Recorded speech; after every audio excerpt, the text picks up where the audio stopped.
Welcome to Archangel Revelations and Prophecies 444. I'm Gat, your host. Alrighty, this is a friend of mine who wants an update on a natal chart. I'm going to make sure to get the information on numerology as well. And they're asking some questions about the twin. So we're going to do all that. So we're going to start off the numerology portion, and then you're going to hear me do the updated portion, and then we'll answer the questions, and I'll be back. Alright, you'll hear his voice, I guess, in a matter of seconds.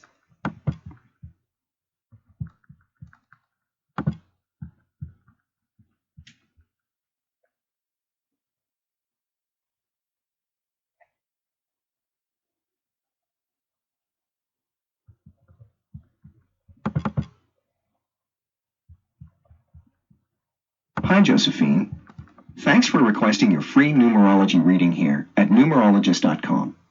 Over the next few minutes, I'm going to give you a quick yet deeply revealing analysis of your unique numerology chart based on your given name and date of birth. Josephine, there are 5 elements that form the core of your chart and that most massively impact your life.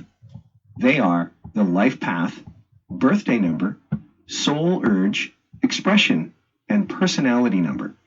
And by intimately understanding your numbers, you'll uncover many fascinating truths about who you are, how others perceive you, and the unique opportunities that lay ahead. The most important number in your numerology chart is your life path. It reveals your most fulfilling life direction and the major lessons you're here to learn. It highlights the specific opportunities and challenges you'll encounter, and your unique personality traits that will help you on your journey. Your life path is calculated by simply adding up the digits of your date of birth. Your life path number is a 4, and this tells me a lot about you. Josephine, you are a natural leader and possess enormous strength, integrity, and discipline. You have a deep understanding of how things work and the unwavering ability to support yourself and those around you with little effort. Your success in life is not due to luck. It comes from your honesty and commitment to excellence. You are reliable, persevering, and can turn something ordinary into something extraordinary.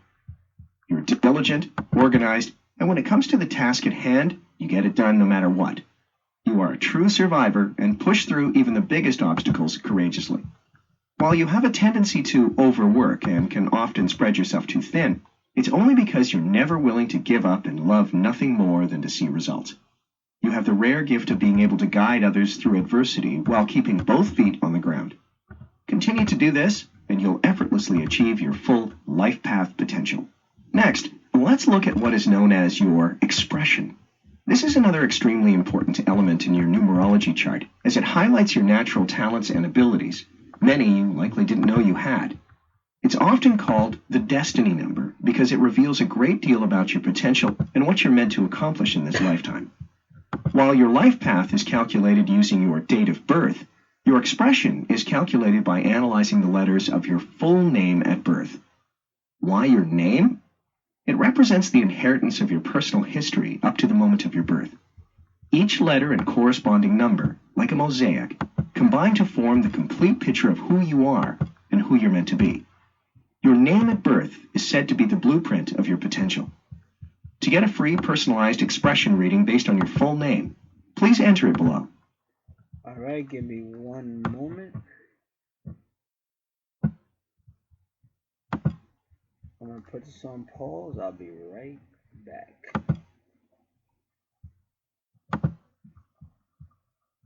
Alright, I really don't want to start the whole thing over, but when I went to find a full name, then I realized, I call her by a different name, and so I got it with her full name, because that's what they're going to want to do the number. In order to have it be done right, we got to do the full name as it appears on a birth certificate.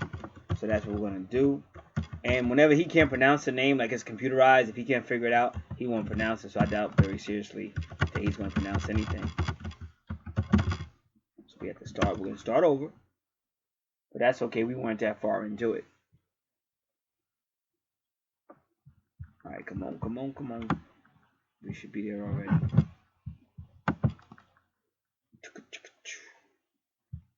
All right, this one just was the first name. We'll deal with this. And give me a second again, because we're going to go back in. Alright, put this right here.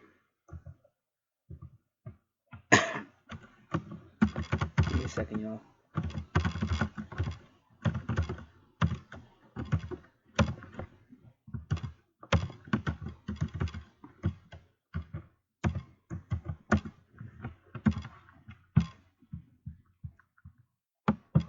Alright, I'm gonna do it again.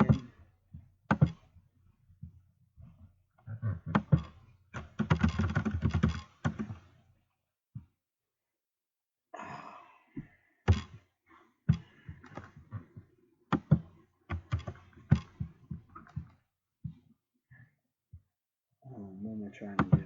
Give me a second. I feel like I'm Rikers in the Star Trek movie. He kept trying to get off that deck, and every room he went to, he ended up back on that deck. And he demanded that they beam him up. As soon as he got on the ship, he jumped in Captain Picard's face, talking crazy. And then Captain Picard looked at the camera and started smiling and shit. That shit was funny. I think that was probably the funniest Star Trek episode of all time, was that one when Riker lost it. You get this big fancy machine and you turn it around and you get the hell out of here as fast as possible. That shit was funny. Now why am I saying that? Sometimes you feel a certain way. You gotta work through it. Don't bug out. Don't give up. That's why the car started laughing. You know you're out of space. You know you're out in space. Anything could happen. You're supposed to be prepared for this. So he thought the shit was funny. So did I. Alright, here we go.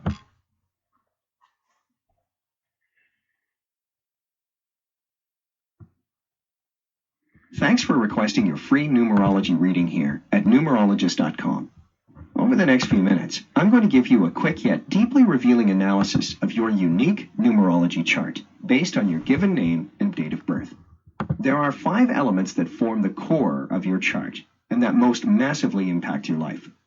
They are the life path, birthday number, soul urge, expression, and personality number.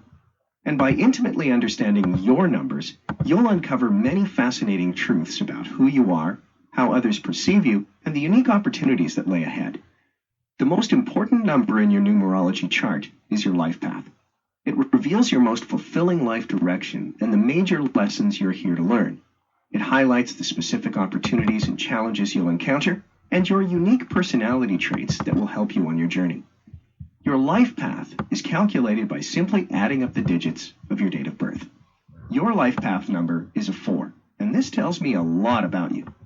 You are a natural leader and possess enormous strength, integrity, and discipline. You have a deep understanding of how things work and the unwavering ability to support yourself and those around you with little effort. Your success in life is not due to luck. It comes from your honesty and commitment to excellence. You are reliable, persevering, and can turn something ordinary into something extraordinary. You're diligent, organized, and when it comes to the task at hand, you get it done no matter what. You are a true survivor and push through even the biggest obstacles courageously. While you have a tendency to overwork and can often spread yourself too thin, it's only because you're never willing to give up and love nothing more than to see results. You have the rare gift of being able to guide others through adversity while keeping both feet on the ground. Continue to do this, and you'll effortlessly achieve your full life path potential. Next, let's look at what is known as your expression. This is another extremely important element in your numerology chart, as it highlights your natural talents and abilities, many you likely didn't know you had.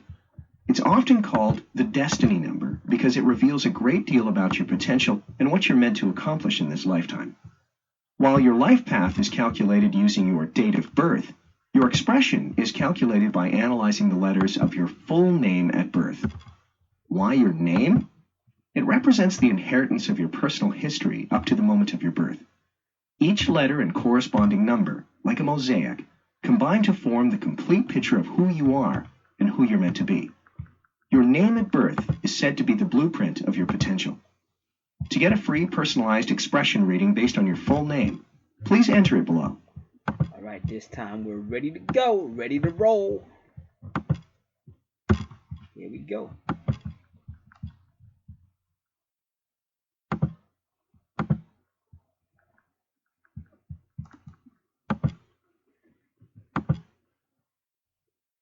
Hey again.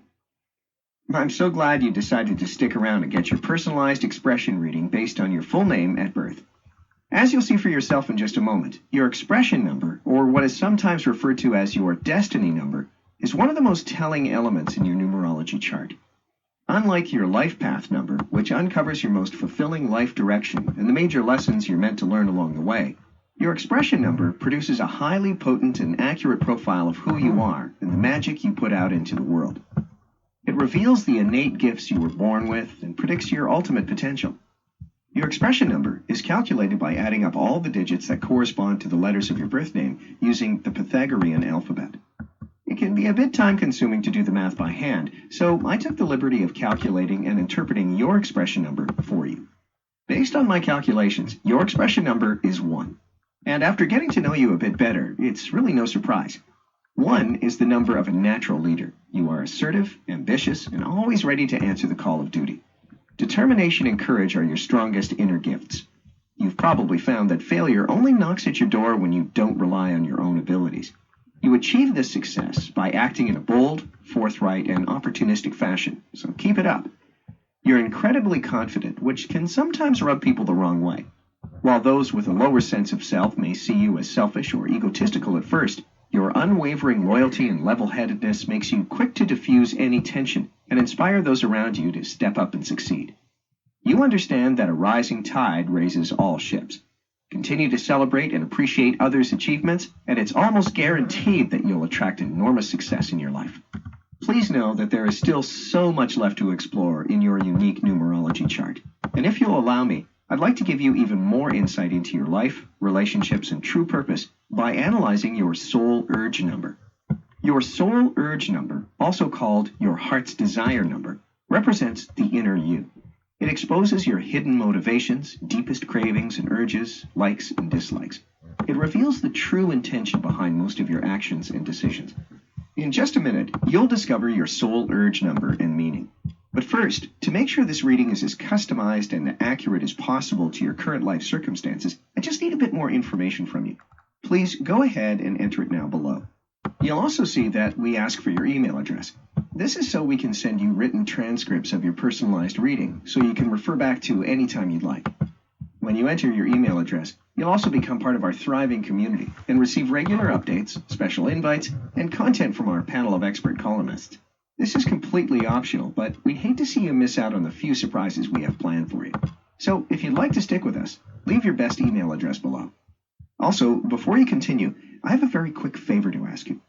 If you're finding this numerology reading to be of any value to you, please take a second to click on the blue Facebook share button below. This will give your Facebook friends the opportunity to explore their hidden personality traits and life potential with a free numerology reading, just like you're doing now. And it'll help us keep this service free of charge. But don't worry, we won't share your date of birth or any other personal information, and you won't leave this page. When you click share below, a new Facebook window will open. Simply hit the share link button inside that window, and there you have it. Your Facebook friends will be blown away, and you'll be right back here where you left off in a few seconds flat. Then, please double check that the information you entered is accurate, and then click the Continue with my free reading button to dive even deeper into your numerology chart. I just had to find out, because he's got 2 emails. I didn't have either one on the file, so I had to go to the email thing. And I'm surprised he shut up, because normally he just keeps talking. All right. Give me a second. We're almost there. All right. Now we'll continue.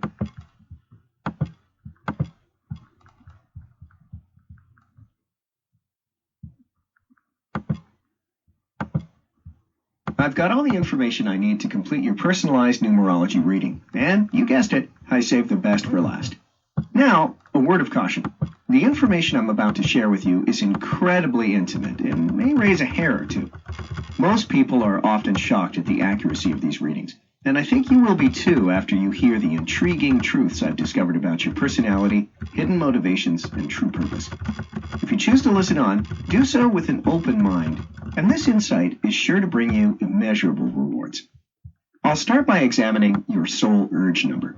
Your soul urge, also called your heart's desire, shows what your soul needs to grow and evolve in life and relationships. Like your expression number, it's derived from assigning numerical values to the letters of your full birth name using the Pythagorean alphabet. Except, in the case of your soul urge, you look only at the vowels. Here's why. Consonants are pronounced with sharp edges and have a definitive beginning or end. They represent your public personality and the traits you outwardly share with the world. On the other hand, vowels are pronounced from free-flowing breath and have softer edges. They represent the true, tender, and often hidden you, and reveal your deepest soul urges, many you likely didn't know you had. The famous Renaissance doctor, translator, and astrologer Marsilio Ficino devoted much of his life to studying the incredible ways one's life improves when he or she follows the promptings of the soul. The benefits he encountered were undeniable. So, are you curious to know what your soul urge says about you? After analyzing the vowels of your full birth name, I've discovered that your soul urge number is the master number 11. Whether you know it yet or not, one of your greatest assets is your incredible manifesting power. You are magnetic, wise, and have a broad outlook on life. Being both curious and intuitive, you are deeply interested in the mysteries of life and can inspire others through your work and your revelations. You have a strong calling to be a masterful leader or spiritual teacher. You fear being limited in any way, but it's only because it's your soul's urge to seek and expand. Because your intuition is so finely tuned, you can be a bit sensitive and sometimes doubt your own power and vision. As a master number, you have greater potential than most. Remember to trust your immense ability, and there's no doubt that you'll achieve the abundance, enlightenment, and growth your soul craves. When it comes to relationships, you can be quite selective. You're only interested in someone who has a common outlook on life and is equally committed to their personal and spiritual growth. You know exactly what you want and believe that truth and integrity are paramount to a successful partnership. But that's not all I've discovered about you. Like an onion, you have many, many layers, and after digging a little deeper into your numerology chart, I can see that you have plenty of unique traits and personality quirks left to explore. I get a sense that you're a bit old-fashioned. You probably save letters and greeting cards because of their sentimental value. I feel that you're looked upon by your friends and family as the responsible one. You likely find yourself organizing gatherings, helping loved ones plan weddings, and taking charge of family affairs. While you have a domestic side, I don't get the image of you constantly cooking or cleaning. Rather, I see you as a bit of a philosopher and a dreamer.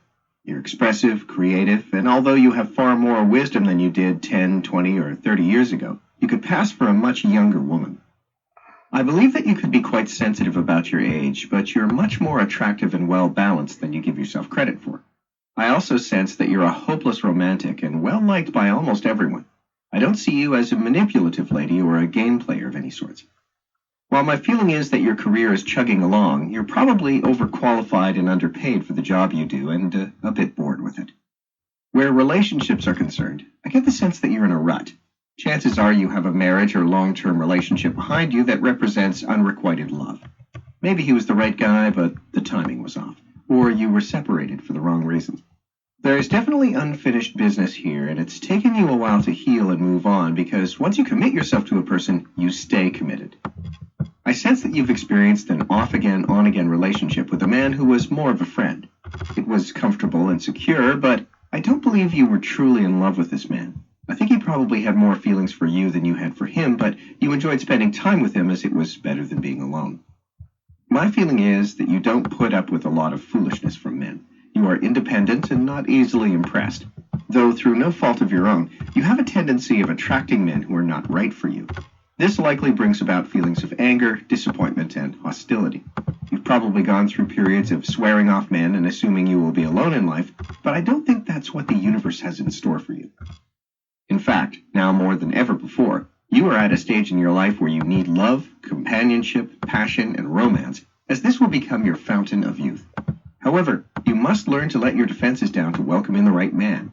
He may not be perfect, but he will be perfect for you. You need to be the one to let him in. It is often said that you have to kiss 10 frogs before you find the prince, and my feeling is that you've had your fair share of frogs. I sense that your soulmate is younger than you, maybe up to 4 or 5 years younger. He will be totally committed to you and looking for love.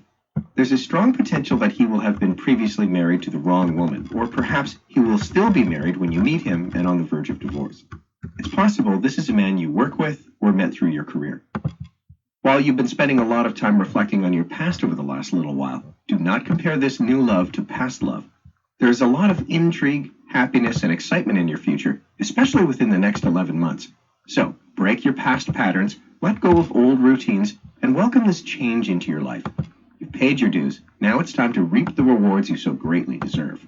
This may be hard to believe, but the information I've shared with you over the last few minutes barely scratches the surface of what I can discuss. Okay, so he will be sending that information to your Gmail. If you're interested in that, that's up to you. All right, now I want everybody to know this is a friend of mine. Me and her go back and forth because we're a lot alike. We really are, as far as we both got that 11. Maybe not in the same place, but the way we look at life is kind of, because she trusts in angels and stuff, but she's just like me. She will question. And everybody I know, she asks one of my questions in the angel reading about twin flame energy. Is it a person? Can that soul energy leave and go to another person? And I never asked the angels that question because that's really a touchy question. Because it really blows your mind. If you don't have a mind ready for something like that, you won't understand it. But she asked me to ask him that question. It was pretty cool. So we go back and forth. But she's a friend. She's different. Like, if me and her have differences, like, we don't stay mad at each other. Some people you get mad and you don't talk to them no more. We're not like that. So everybody's in a soul group. And now, it was kind of funny because I was supposed to do a reading for her. And then, it was just one of them things. But that's how we are. But I didn't want to be pushy because I didn't want her to think, oh, I just could do a reading. If she didn't want to do it, I was cool. So I left her alone. But everywhere I kept going, her name kept popping up. But I still said, well, I don't want to, because, people might think he's just saying that. I'm not saying she would do that, but see, like, why, you just want to do the reading. So I left it alone. Now I have a friend that I'll be doing her reading later on this week. And it's me and her got another relationship. Like, she's just cool. Like, some people you're just cool with, they just start talking to you like they know you and shit. But me and her was cool because me and her kind of, when we first met, we was arguing. And it's kind of funny because me and the other one, that I'm talking, me and her go through stuff. We be just debating and stuff. And so this person just came out of nowhere, but they just had this attitude. So me and her started getting into it for a little bit. But she's real smart and she's real intuitive. Like, everybody has a strong point. And so she just sent me an email and she was like, yeah, and she told me about this old lady that was just diabolical. So she was tripping people on purpose. And she tripped this one old lady and killed her. And she says ever since then, the lady's daughter comes regularly to this location. But she doesn't know what happened. But the spirit realm is bringing her back. And every time that woman's daughter comes to that location, even though her mother's died, something happens to that lady. And they don't even know that they gave that. She gave that old lady the mother's clothes, but she wouldn't have did that if she knew that old mother, if she knew what had happened. So she doesn't know that this old lady is responsible for her mother's death. But she keeps coming to that place to visit. And every time she comes, something happens to that old lady that took her mother out. So that's karma at its best. But that the daughter that keeps coming back is the same name as this person I'm doing this reading for. So that's when I was like, oh, I got to tell her. So then I told her, I said, hey, listen, you better get a reading. I said, do your horoscope and get a reading. I said, because your name keeps coming up. And then she told me, I got a feeling too. But see, this is why we do this. This is to be honest with people. This is why we do this. You have to stay awake. See, there's power when you just go back to your angels. There's power when you go back into the spirit realm. They will protect you. So it's always good. You don't have to keep getting a reading. I'm not saying, oh, call me, I'll save you. I didn't say all that. But that's why I give everybody their horoscopes. Like even in this email that my friend is about to get, I'm going to send her all the horoscopes again, but I'm pretty sure she already has those locations. But you gotta don't get busy with other stuff that you're not checking your horoscope or doing an angel card reading or something. You can get your own angel card deck if you want to. I'm here if you want to, but if not, my point is, but don't get silly because you don't know what's gonna happen. And I keep trying to tell you, I already did a video on people that are here that are intuitive and earth angels and stuff. They're coming for you. 2017 is a year that they're coming for you, one way or another. And also, but it's also a great year. It's gonna be a year like a lot of twin flames are gonna commit. You might not be with your twin flame, but you'll be with somebody else. So all these videos you've been seeing me doing the last 5 to 7 days, you should try to read them. Look at the title, see if it resonates, because that's what's about to happen for 2017 for us intuitive people and earth angels and indigo children and crystal children, sensitive children, rainbow children, color children, and anything. So now let's look at this. Let's look at a few things. Give me a second. because I'm all over. And also now I do past life as well, so I did her past life. And you're about to read that in a second. Just give me time because I got a lot of windows open.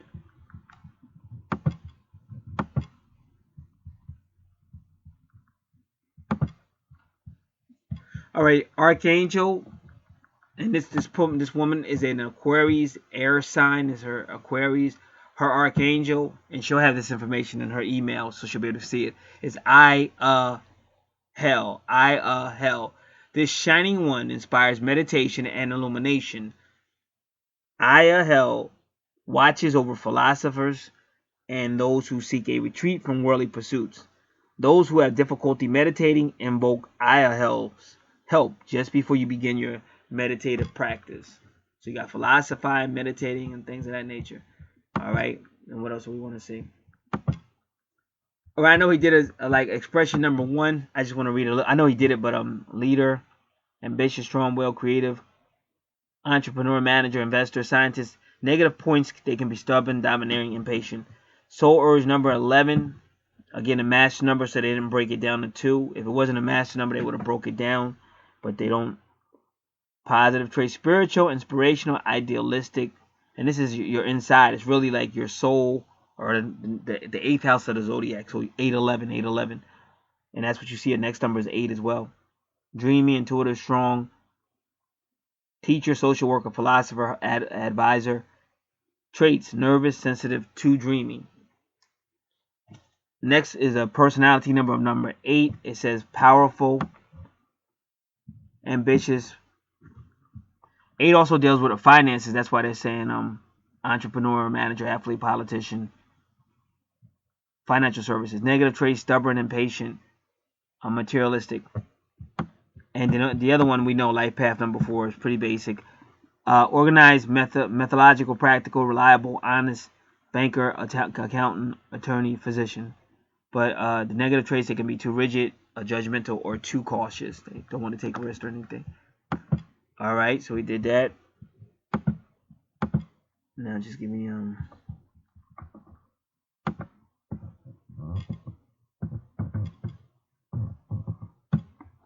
I'm gonna repeat it. So that numerological report will come to your Gmail email, because that's the one I gave him. And then you should have all the horoscopes, like tarot.com, horoscope.com. It's all the answer. But if you don't, I send it to you. Even the New York Post is good as well. And I believe you are in New York, if I'm not mistaken. So you might already know that. But they're pretty good. She's pretty direct. She's to the point, the New York Post person. All right.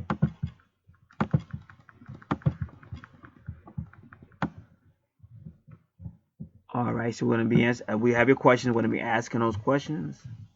Like I said, this is the year to do it. If you, and I'm still going to, y'all just say this part. But if you're a writer, books, anything, this is the year to go for it. Archangel Gabriel, he's a great manager. He's a great agent. He'll help you. If you have your own Archangel Gabriel card deck, you can use it. If not, I have one. And when you contact me, just make sure you let me know you're a poet or artist and you have those type of questions. And he should be the one you use, because that's his specialty. All right. All right, we're looking at this. All right, so it looks pretty much like we're caught up with this and caught up with that. So what we have now is just her. She's getting a natal chart update, which is good. So I'll be updating hers. It's beautiful. That's all I can tell you. It's just beautiful. The update is beautiful because you're getting all this new information, and you know the numerology in your charts and things like that. It's just good. It's just good to have. So, like I said, basically for the people in the know, and I'm not saying that to be funny or for a self-serving purpose. For the people in the know, it's just going to be a great year. So, you don't want to just be in the know. I tell you, if you go do whatever you feel the need to do, but don't do anything. You know, if you resonate with somebody somewhere else, do what you need to do, but do not be in the know, because what I'm trying to tell you, this is a beautiful world. Because I just had a knack to ask her, like, are you going to get that reading done? But I didn't want it because I thought I was being too pushy. So I said, "I'll wait if she doesn't want it." So I left it alone. But then I get another email and she's like, "Oh no," and she tells me that horrible story about the lady's a murderer. She's an old lady murderer. Like, you murdered somebody, but that karma's coming to get her. So I guess, and the karma has a name on it, and the name on it is the name of my friend, the same exact name. And I have been seeing her name all over the place. So this is the spirit realm's way of telling you, don't forget about us. Make sure you're doing your horoscope or doing something. If you're a little cheapo or whatever, then don't worry about it. If your money's that important to you, keep it. But your still life could be at stake. So you better figure out a way to tap in the spirit, because they're trying to talk to you. They're trying to save you. That's why all these people are seeing numbers, wondering why you're seeing the same numbers, because the angels are constantly talking to you. They're trying to get your attention. So that's what you want to do. All right. And now, like I said, we're going to go into this natal chart. I'm not sure how I want to do this yet. Oh, I didn't do the past life. So this is a past life based on your birth chart. You're based on your time of birth, day, month, and year of birth, and the longitude and latitude. And you find all that on your natal chart. Who were you in a past life? This says you were born a male in your last birth. You were born in Egypt. You love traveling. Now, I'm not saying I agree with this. This is what they're saying. What you did in the last life. You were a rich person in your last life. One day you were digging a well for the people in the middle of your town. At the time of laying foundation, you found a big treasure at the bottom of the ground. Now your brother also wanted the treasure, but you did not share it with him, and hence he took poison and died. That's stupid. Why would they say something like that? So he got mad because she wouldn't share the treasure and he killed himself. Wouldn't it be easier if he just killed her and took the... No, I'm just joking. It's my friend. I'm joking. The effects of your past deeds on present life. The sins committed by you in your present life will have their own effects on your present birth. You will be cheated in money matters by others. In business, your partners will not be honest. You have to face legal troubles and threat from police and government people. Now, if you remember when we first met and you was asking me some legal stuff, and I started telling you some stuff, and you was like, "Where did you get that from?" And you were like, "That's not what I meant." Remember? If you remember that? And now this guy just said the same thing almost. So I still say, watch that team that's supposed to be representing you. But I don't know. I'm not saying I believe anything he said. I'm just saying it's kind of funny he said the same thing I did when it got to the legal part. All right, now I'm going all the way back up. So we're going to really concentrate on the numbers because we've done this natal chart before. And this is an update. So we're going to concentrate on just the number section. And I'm so glad. I don't know if I told you guys, but Joanne Scribes is back. I don't know what happened, why her website went down. I was so happy to see that website. If I had somewhere where I could copy that whole thing just for reference, I'd do it. Because like even this number 1010. These are good things to know. All right.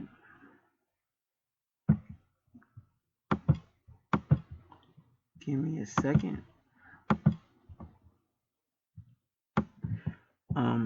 You're about to hear like a alarm sound, a chinging sound, and I'm gonna put this on pause because I have to upload a video.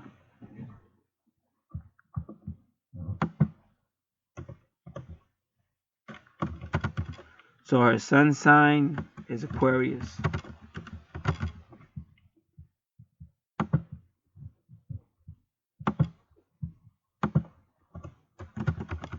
Moon sign, Sagittarius. And let me just fix this a little bit.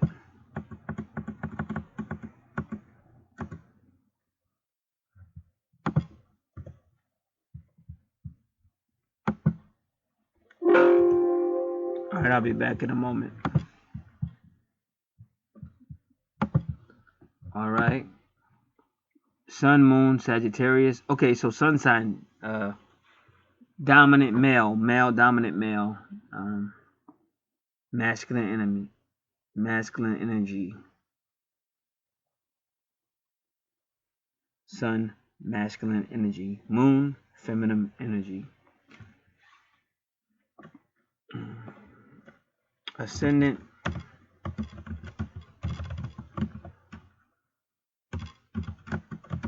Taurus, medium Coeli, Capricorn.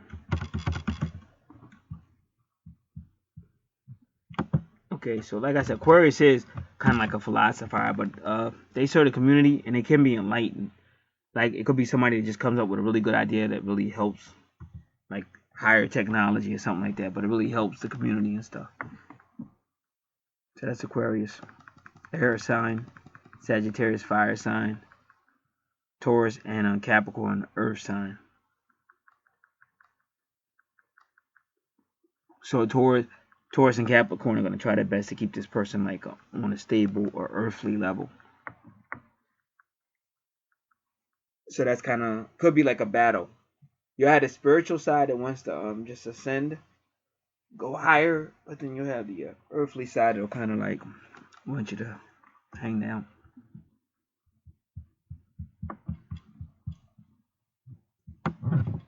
All right, just give me a moment. All right.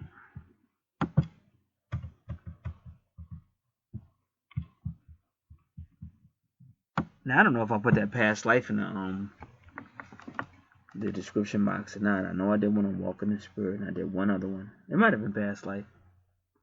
Who knows? But if it's not, it's Ask Astrologer. Ask Astrologer. All one word, AskAstrologer.com.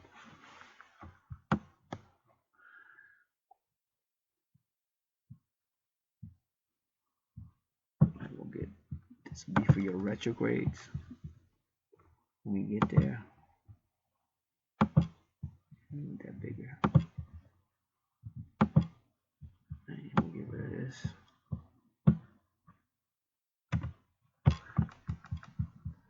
And again, when I do the chart, I go over the unique numbers that are basic, because a lot of those numbers they basically just are talking about when the twins take each other through the struggle period.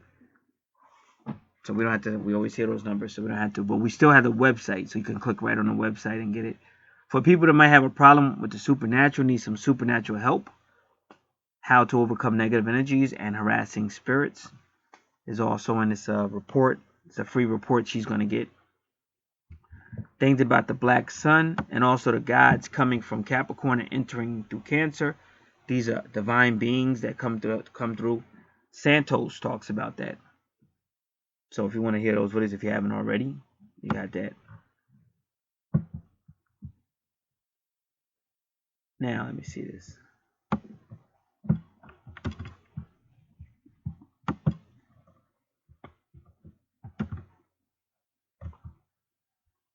All right. So what I'm going to do is just take a quick look to make sure that what I said was in the houses is really that placement. And then we're really just going right into the numerology. All right. So I think, did I do it?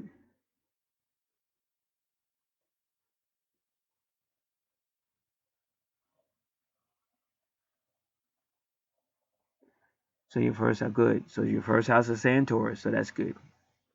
Let's just look at it. Let's count it up.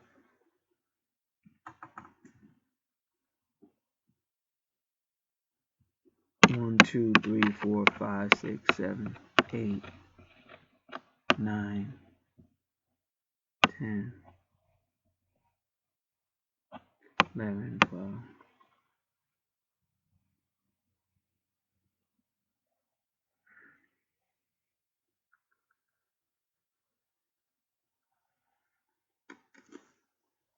Yep. All right.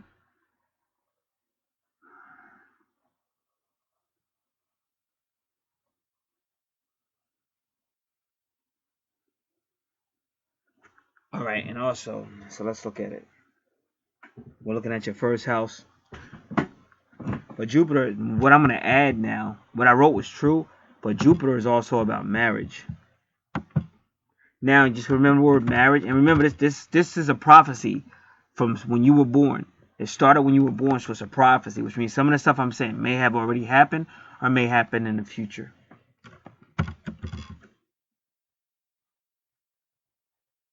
Jupiter can also represent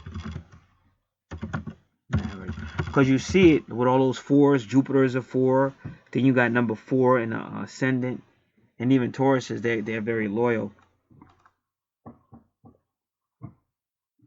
You can be a very strong person and loyal in a relationship. And loyal in a relationship.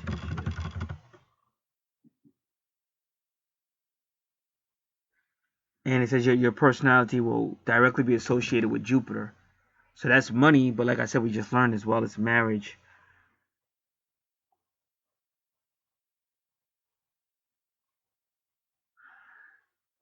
So now we get that information, and then we're gonna turn this into red.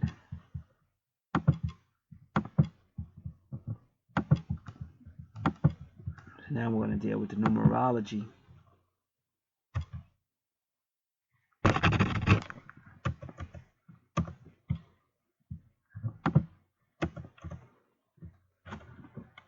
The ascendant at 436.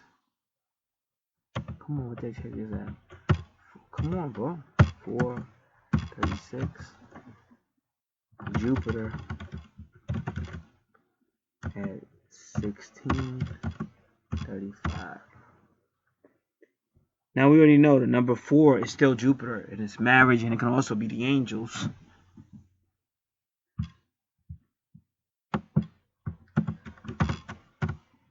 Jupiter, marriage, angels.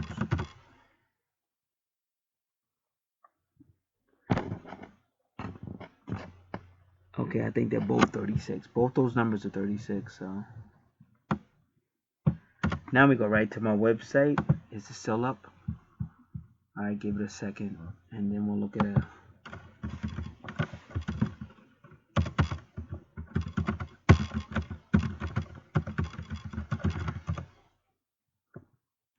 Give me one moment, people. Waiting for the website to come.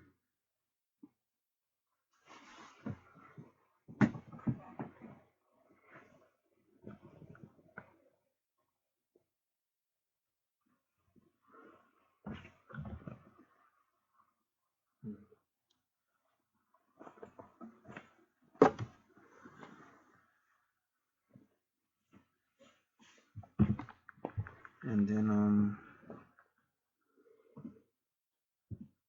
let's do this. Okay, let me get the natal chart, astrology. And now what numbers are we looking for? 36 and 16. Wait, I didn't do the find command. Oh man. Come on, people. 36 and 16.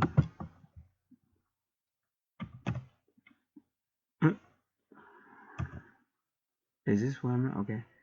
So 36 can be ascension.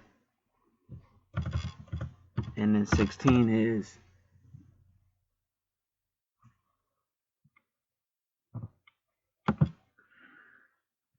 incarnation complete. Okay, yeah. And that makes a lot of sense. Okay, so first we'll say 36 is ascension. And then 16 is incarnation complete. Now, I've been talking about the star that's out there. And I know because I've been talking to this person I'm doing this report for, this analysis for. Because it's southwest. And 1 minute they're saying it's Venus. Then they turn around and say it's Jupiter. It's very bright. It really could be either one. But people like Sherry Shiner are saying it's not Jupiter or Venus. It's Enoch's planet. Then other people are saying it's Nibiru. So it's out there. That was real bright last night, or the night before last. It was real bright, but last night was cloudy. And I think they cloud those skies for a reason. I really do. I think a lot of times those clouds are man-made, or if you want to say angels or whatever. And when I say angels, they don't necessarily have to be good angels. I'm not saying they're bad either, but just letting you know. Now it's a crescent moon, and it's who they're saying is Venus is out there with it.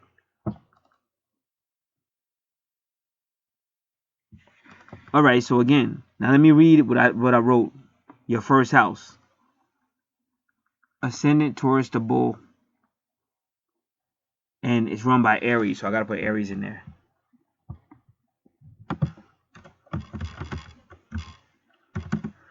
The bull is ruled by Venus, so is Libra. You will be a very strong person and loyal in a relationship. Your personality will be directly associated with Jupiter.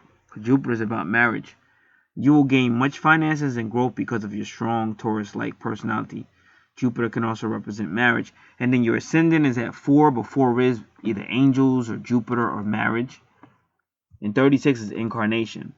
And then it says it again. Jupiter is 16, which is incarnation complete. And 36 is ascendant. So your first house is basically saying, let's just put that in summary.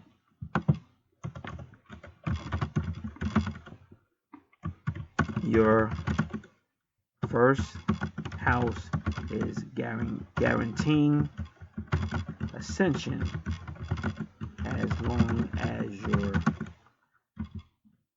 marriage, and don't be, because marriage can be twin souls. Twin souls coming together can be considered marriage.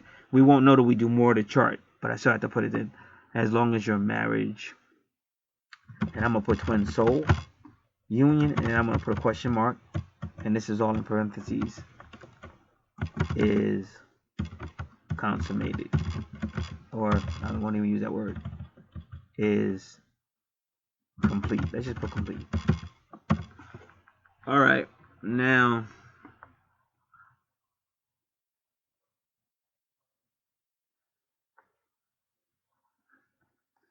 so your first house is all definitely about love and a relationship, and nothing in your first house is denoting any type of struggle. Just to let you know, because usually with twin soul it's struggle, but we only at the first house, so we'll see.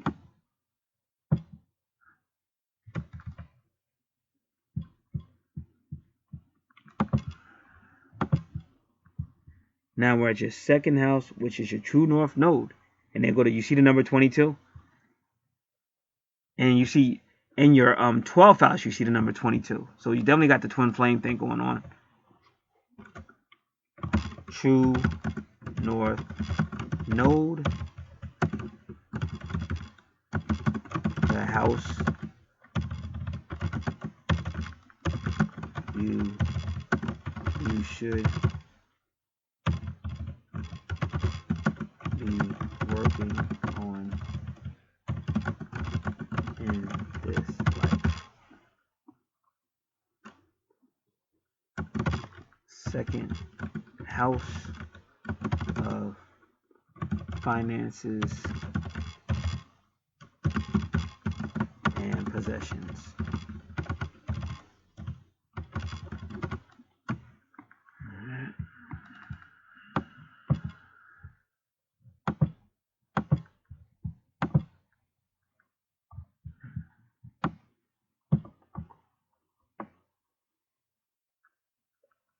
The true north node indicates that this is the house and the sign of Gemini that you ought to work on in this life. So it's a twin flame thing. And it says your true north node is at 22 degrees, which indicates a twin flame situation.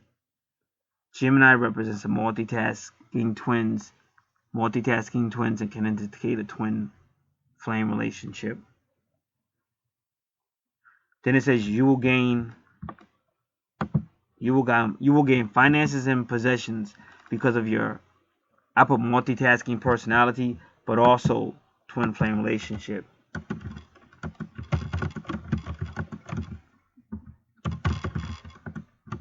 There's definitely money in the twin soul situation. That's what the 8th house tells you. Past life money and stuff like that. Joint money, and you might actually gain money with your twin flame in this house, and that's what I wrote. Because of Gemini. And that's your true node. So I don't know if it's already happened or it will happen but you may have already been with a person, maybe you didn't know it was your twin soul, whatever the case might be. But if you were with somebody, y'all made like good money together, or money would just seem to keep coming, That's the indication that's one indication that was your twin, but it doesn't necessarily mean it was. But that's an indication because you can see it in your chart.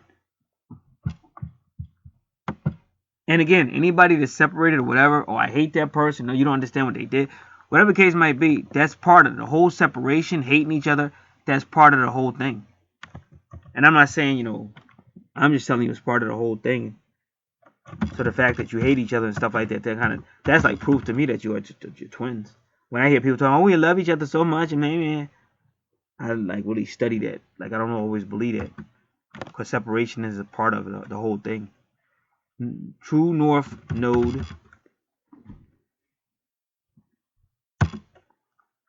22, which I'm just gonna put the twins, twin flames, and 14, and that'll probably have something to do with struggle.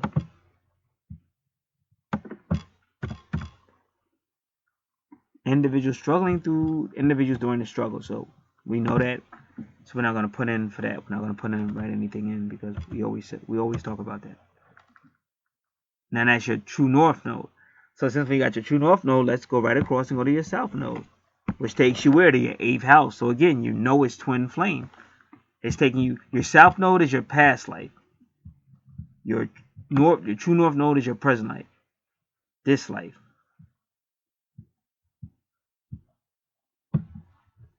So I'll put it in now.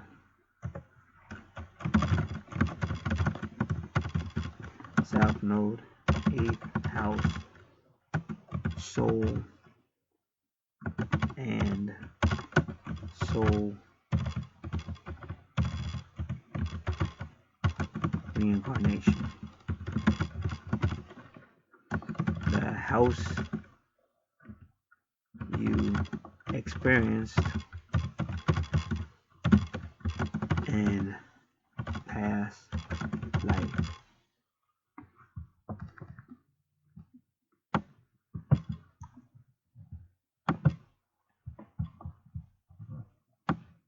If you don't mind, I like to do your 8th house now. So then we get here, we'll have already done it. And it's sweet. You see her, y'all see her chart got that pyramid. And they say she is from Egypt, right? That past life said she is from Egypt. Because she got that pyramid going in there. So we already know the 8th house concerns reincarnation, rebirth, twin flame, sexuality, intimacy, deeply committed relationships, inheritance, passions, crisis, transformation, death, birth, rebirth, wills, change of self, change of ways, financial investments, the occult, psychic abilities, magic, metaphysics, jointly held things, taxes, debt, inheritance, shadow of the psyche, emotional intensity, intuition, joint finances, healing, esoteric information.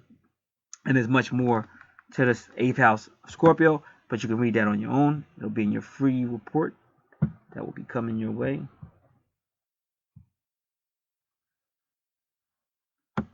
Oh, I see what they did.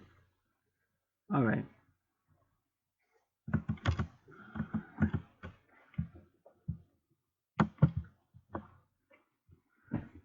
And make sure it's your 8th house. Come on. Difficult.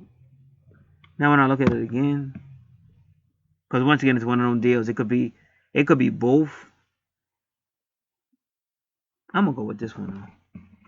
It's a little off, and I don't like it because then it throws me off. Yeah. 1, 2, 3, 4, 5, 6, 7, 8. So where Sagittarius is, because that really looks like, best is gonna be. That looks like that's your south node. That's how I'm gonna take it. 1, 2, 3, 4, 5, 6, 7, 8. Alright, 8th house. And then it has, do it again.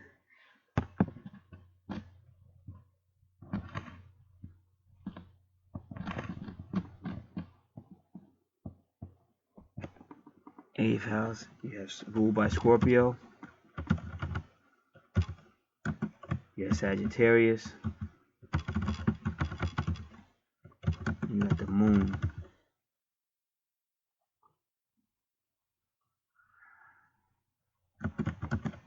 Okay, you will be a mystical, mystical healer with psychic abilities.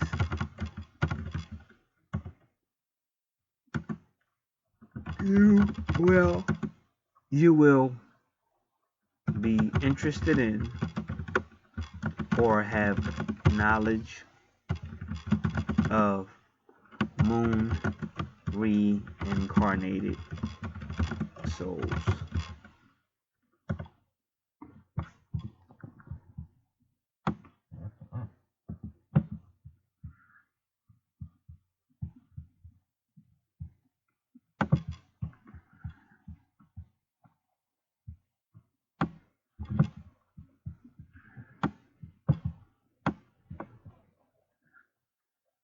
And now we go back across. Moon at 10:10.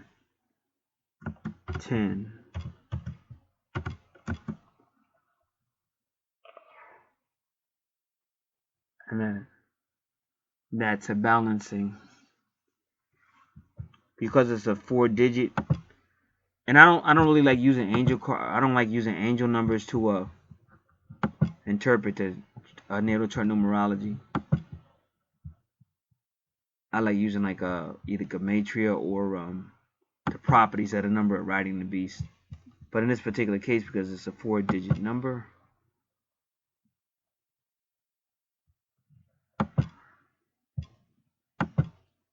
we'll check it out.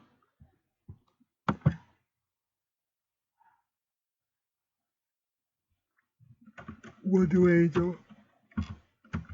Wait, I'm still not gonna read all that stuff she's gonna say. Sacred scribes.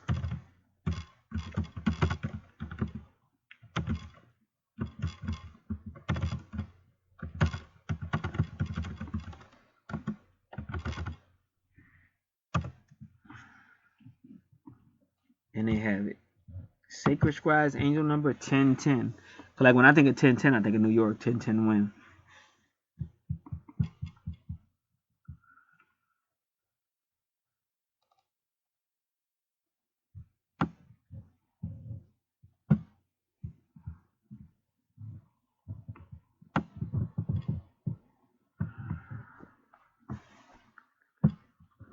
Angel number 1010 indicates that it's time of personal development, spiritual awakening, and enlightenment. So you're going to be getting a lot of information from the moon, and the moon influences Pisces to be psychic, and Cancer to be nurturing and psychic. Keep your thoughts, focus, and intentions on your soul mission and life purpose. And it's funny how the moon is in your soul house, number 8, and your elevated vibrations will attract abundance, and that's what you've been doing, and positive energies into your life. Use affirmations and maintain a positive attitude to draw towards you and all that you need along your path. Trust your inner wisdom, intuition, and guidance from the angels, and take positive steps in the direction of your dreams and desires. Angel number 1010 encourages you to keep your beliefs, thoughts, and mindset focused on your spirituality and on your life purpose. And we just did that again with the numerology, where they gave you your life path number. And they said number 4, so that was that stability, earthy, like Cancer or Taurus. As you are now creating your own reality, encourage yourself in creative and positive endeavors and activities, and use your personal skills and talents in a productive manner. Listen to the guidance from the angels, and that's what she's doing, and from your intuition, and serve your soul mission with passion and enthusiasm. Angel number 1010 urges you to pay attention to your intuition, thoughts, and impressions, as these are revealing the answers to your prayers and are providing guidance. Trust yourself, the angels, and the universal energies to take direction and action as guided. Step out of your comfort zone and into the direction of your true desires, and know and believe that you will find success and happiness. Angel number 1010 tells you that you will find personal success and fulfillment in your endeavors. That would just call that a moon message. That's a moon message in your house of souls and soul matters and soul reincarnation. Because you asked about your twin. So that's kind of like what they're telling you. Because it's a twin. Look at the number, twin 10. Like 1010, twin. And if you got rid of them, 1 and 1, the 1 1, and then turns into the 2. So it's a guarantee. See, a lot of times it just depends on what a person wants. Because like you have to want it, and it'll come. Because it might come when you don't want it. Because mine came when I didn't want it, and then it was really horrible. Because the person kind of took it real personal. But to me, I was just like, I'm not interested. I don't want it. But then they took it real personal and got payback. All right. So now, let's do your 7th house kind of quick. Because what I'm doing, I'm trying to, like, if I see some houses that don't have a lot in it, I'd rather do those. Then it'll be done. Then when we go around. So now we're going to do the 6th house and the 7th house. And give me a moment.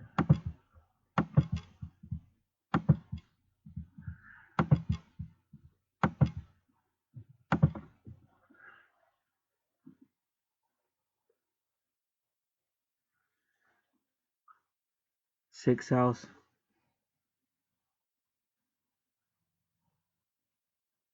Sixth house of relationships ruled by Libra. It says you will serve, because that is the 6th house is about service, it's health, daily activities, and service. You will serve to have balance in healthy life situations. The vertex cross is the portal where others will assist you in this house, and we'll talk about that. All right, so maybe I'll add a little bit to that.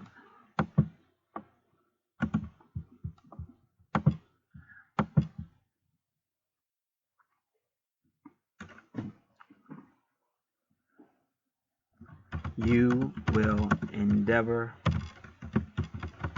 to have a healthy relationship.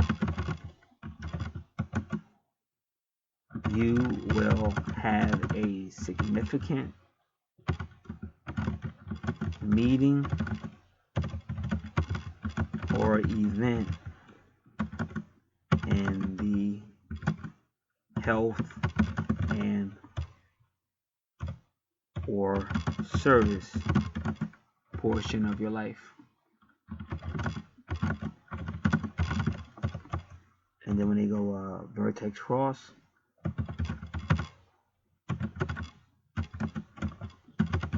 as 15 and 3. And we know 3 is woman, which will mean woman or ascension. Or woman, just put woman. And since we don't have anything to believe that they're talking about any materialism, we're just going to put 15 at, what did we say before? Oh, ascension. Because there's nothing to say otherwise. And then we'll do house number 7.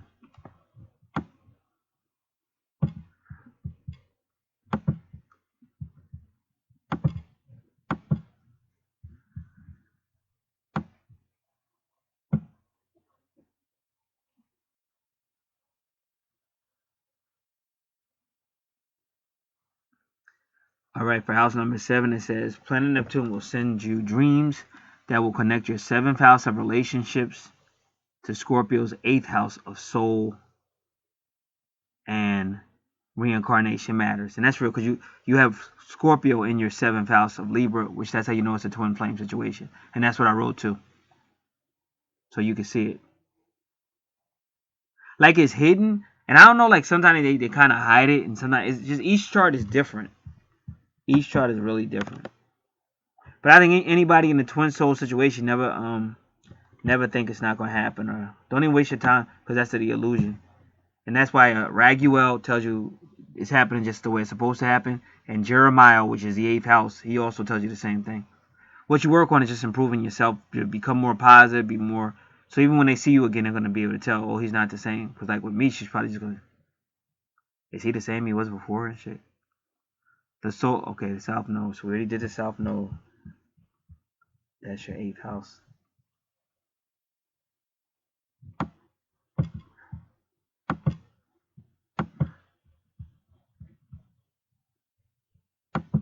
And you have Neptune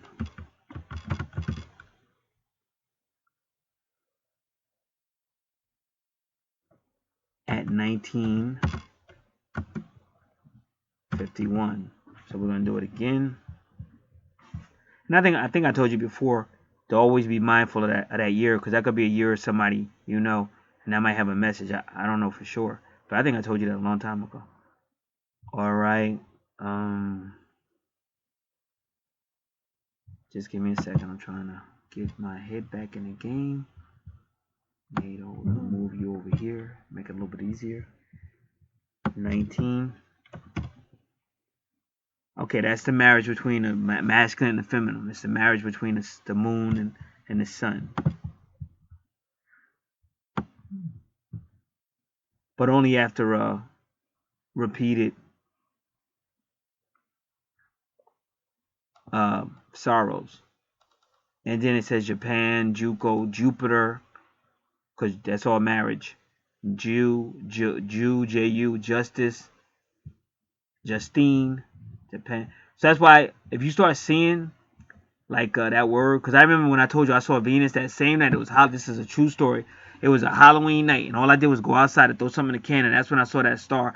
Or that I said, "Is that Venus?" And I was real happy. But then it was like, no, like they was just bugging. Like they would say it was Jupiter, then they would say it was Venus, and then that's when Sherry Shriner said it's not Jupiter or Venus, it's Enoch's planet and shit. So I was bugging out. But when I was out there, some dude came walking up the street, and he said, "Hey Gary, hey Mr. Gary," but it was dark. I said, "Well, who's that?" I said, "What's up? Who's that?" He said, "It's Justin," and that's his kid. This kid, he's like he's like one of them kids that is like, they special kids, but they like really well. Like he already got his own business. He made more money than most people I know. He real smart, and he'll like one minute he'll be talking to you like a businessman, and then he'll start acting like a little kid again and shit. It'd be crazy.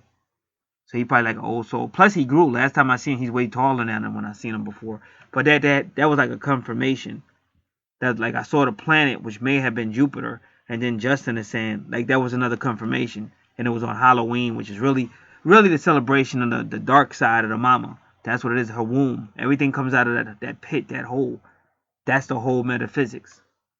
And she's proud of it. Like people say, "Oh, don't say that. That doesn't sound right." No, she's proud of that because she loves everything she creates. She don't see it like we do. Everything is her child. Everything is her creation, and she don't get caught up into it like we do. So your ninth, and I told you Neptune would help you connect with your twin flame coming out of the 8th house, and that's what number 19 is about that so-called marriage, but it's also Jupiter.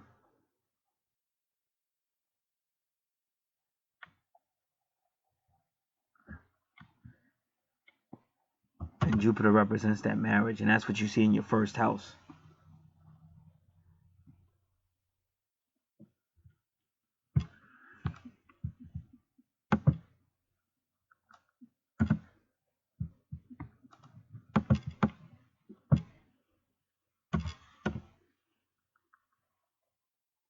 And then 51 is solar ascension. Because again, when you become one with your twin soul, you do solar ascent. Like you won't have to do reincarnation through the moon again. And see, that's what you got working out. You got Neptune working in your 7th house of relationships, but he's also working with Scorpio. Because it's like what you see there is a contract. Those are that astrological sign of that constellation of Scorpio is actually working with the planet Neptune, and then Scorpio is going to be referring back to the moon, and Neptune is trying to get the contract to break off the solar ascension so that your solar ascent. You just gotta look at the numbers, and that's why Neptune is at the solar ascension and also at a marriage. So and Neptune is working with Jupiter in the first house to get married. And what do you have in your first house again to make sure? got 2 of these. Get out of here. Like I said, Neptune's working with Jupiter. And then you see, yep, right across from each other. And that's why you got them pyramids and stuff. Because all these are communicating. See, like to a certain degree, the 8th house is like the prison. I keep telling you that. And eternally, it's the internal prison. Talking about reincarnation, they go up to the moon and come back. But it's all connected to Scorpio.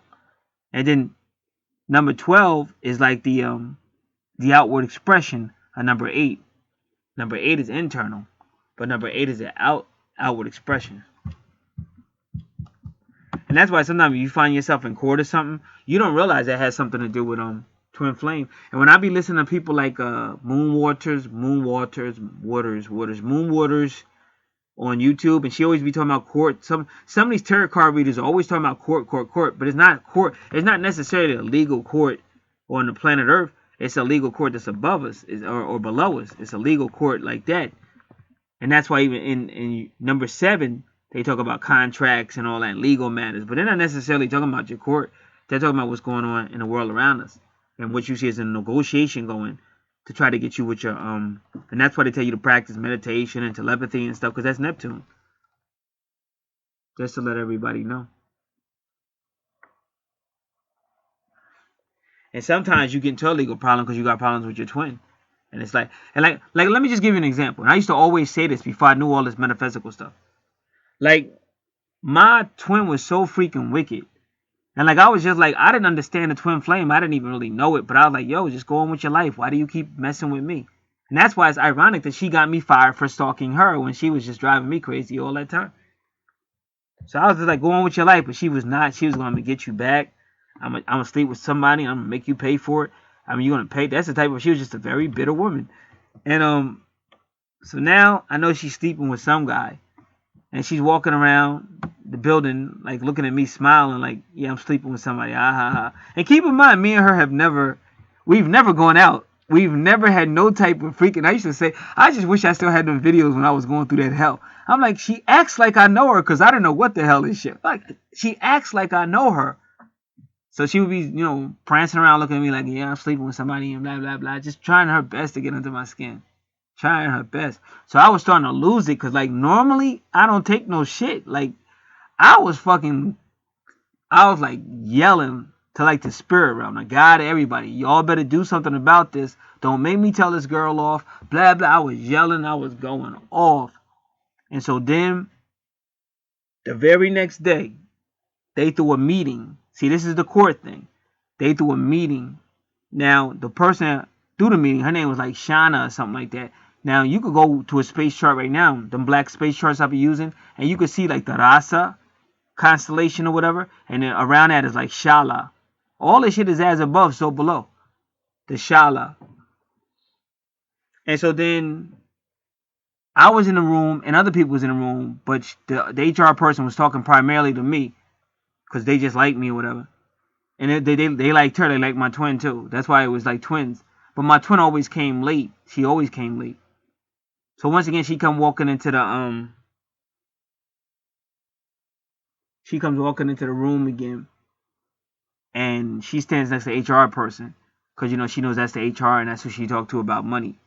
Because my twin was real smart. Like, she wouldn't even talk to certain people. Like, there was another manager that worked there, and she would always talk to that manager, but never would talk to nobody else. And I was like, why did she talk to her and nobody else? But it was money. So she was smart enough to know who to talk to. So when she saw this HR lady, she knew to be all bouncy and bubbly or whatever. Because normally she just walked around. She was usually not all bouncy and bubbly. But she's also trying to piss me off because she knows I know that she's sleeping with this guy. So the meeting was going on, but because of where she stood, and the HR lady kept looking at me, mostly. If she didn't look at me, then she would look at her, because those were the two people she liked. Out of the whole room, everybody else was just an average Joe. I'm not putting myself on a pedestal, but that's how the woman saw it, because that's who she was talking to. Like, to me and her, oh, these are good workers, and they show up every day. They've been here for a little while. That's how she saw it. The other people, she didn't really know, so she was looking at us. So that was a court thing going on. I always knew that because of the way it went down. And then because my twin got there late after everybody else was able to leave, she kept my twin. And then I walked by my twin. But the bottom line was, it was like the supernatural world telling my twin, you got to calm down. Like all that stuff that was going on, it was a lot of stuff going on metaphysically. That's what I'm trying to tell you. Just like when you be having meetings that, hey, that's a coincidence. No, it wasn't a coincidence. You just transported some type of information you don't know about. Just like if you ever been way out of town and you said somebody's looking at me, and you look up and somebody's looking at you and y'all make eye contact or whatever, but y'all never speak, that was a meeting that was supposed to happen. There's something for everything that goes on. Just like when people say, oh, I was way out of town one time and some bum came up to me talking about, can I get $1? So I said no. And then I walked away and then something said, oh, you could give that bum $1. And then when I went back out there to give the bum $1, he was gone. And there's no way he could have went. All it was just a long road. There's no way he could have got away that fast. Because that was a meeting that was supposed to happen. And it's a supernatural meeting. And it would, believe me, it was some type of transport of information or some type of transport or whatever. So now, where are we? We do the 6th house, and we did the 7th house, and that's what the vertex cross can be about, a significant meeting, but also palace can be about that too. All right, so we didn't do the 7th house yet. Let's see, and then we'll go back to the first and try to go around the chart. I don't know. Planet Neptune will send Neptune. Oh, okay. We did 7. We did 6. We did 6. Libra. Yep, the vertex was 6, and we did 8. Okay, so let's go back to house number 2.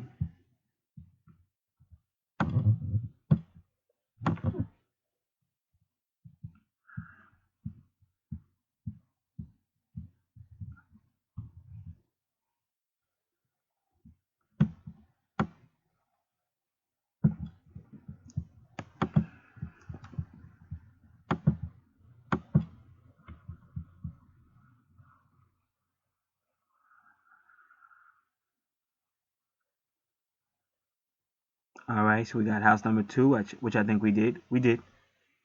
Because you may make some money off your twin. You're seeing that in a lot of natal charts.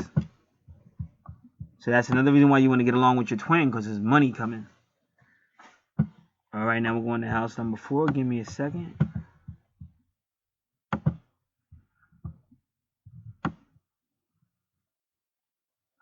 Oh, we'll do house number 3 first. Give me a second.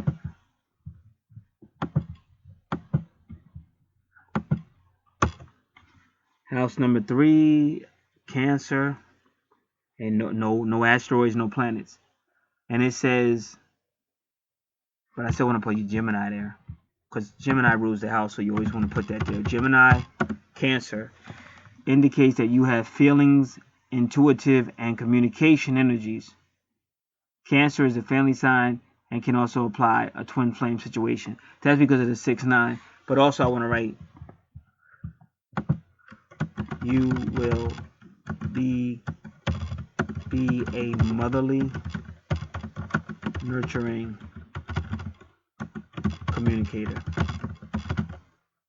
Alright. Now we go to the 4th house. No asteroids, no planets.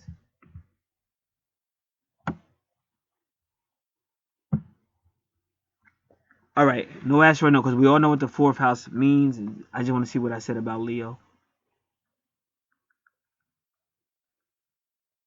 And I also I want to make sure I put Cancer.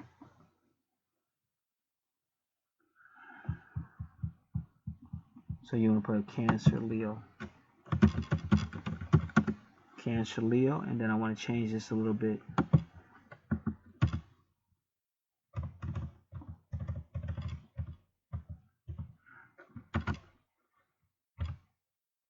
Yeah, man, come on.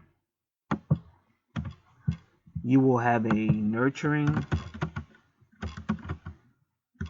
bold, nurturing psyche, because the moon rules bold and courageous, flying like energy in the family, ancestry, mentors. Yeah, because that'd be something like the leader. Alright, now I gotta look at something that's uploading, and I gotta make sure, yep, it's already uploaded, but I gotta make sure I put everything in it that should be there, because I don't know if I did.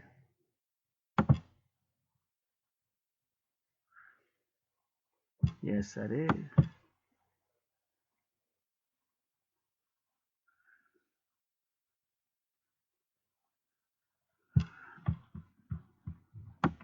Alright, in this video, I want to start it off talking to the person who requested it.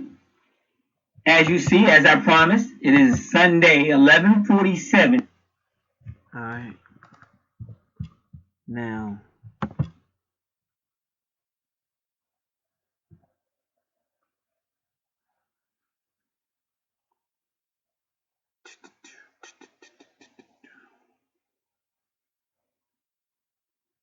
oh, and when I don't know, oh yeah, that's probably why I didn't tell you, because I didn't want you to know exactly who I called, because I gave you all his extension number for that miracle. For that miracle I had on Christmas regarding on New Year's Day, like only a few minutes after New Year's. It was like 12:10, 12:15. But the whole thing means like when something was old, but it's so that's the name of the center, like rebirth. That you could say rebirth. So that was the universe's way of saying, oh, she's not the same, because they keep telling me that. Like if you see her again, she won't be the same. She won't treat you like she did before and stuff. She realizes she fucked up.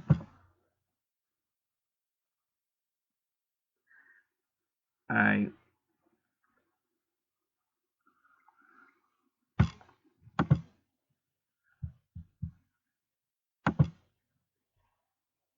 All right. You will be a psychic, nurturing, bold, and courageous. Like, okay, we said that already.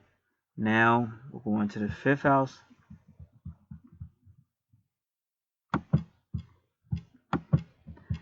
Fun, pleasure, romance, childbearing, children, women, nature, taking risk, adventure. And I'm going to put in parentheses, traveling.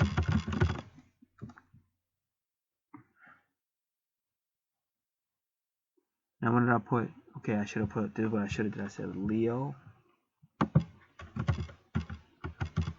Venus, Uranus retrograde, Pluto retrograde with Mars. It says you will find pleasure in analyzing Virgo and revolutionary Uranus. Past life matters. You may also find fun and health. You may engage in debates in these matters, which can be fun. See, the reason why I get rid of all of that, because only the numerology.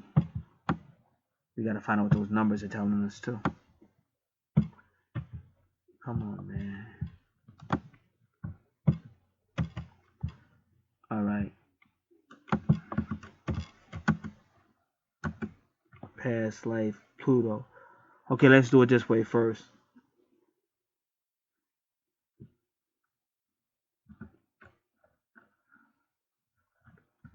You will experience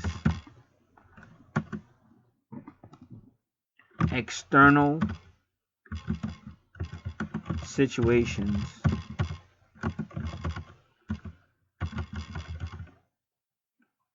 let me just do it. You will experience. I'm just going to put one, but I'm going to put the S in parentheses. You will experience an external situation, but it might be situations that cause you to change internally.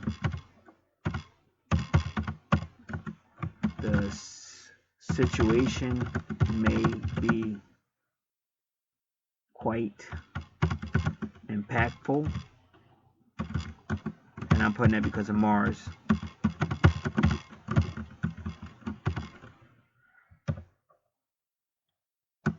This will eventually lead to you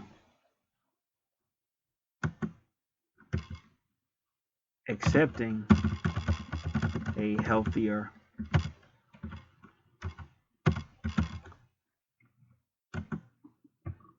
fun life, a healthier fun and romantic life. And then we're going to say Uranus,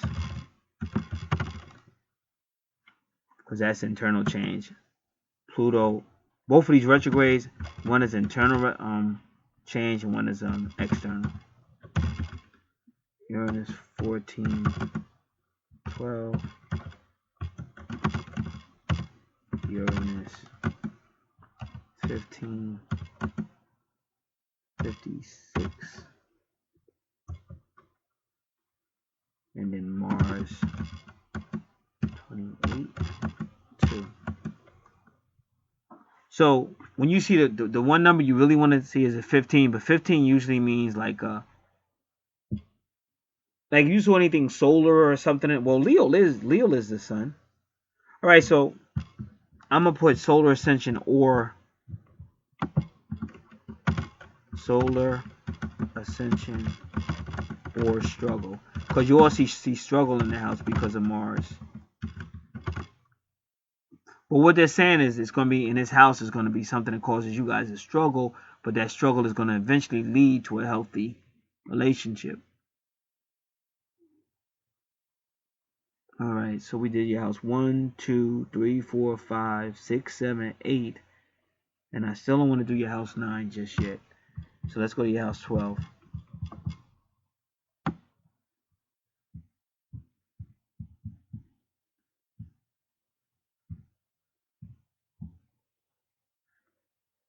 All right.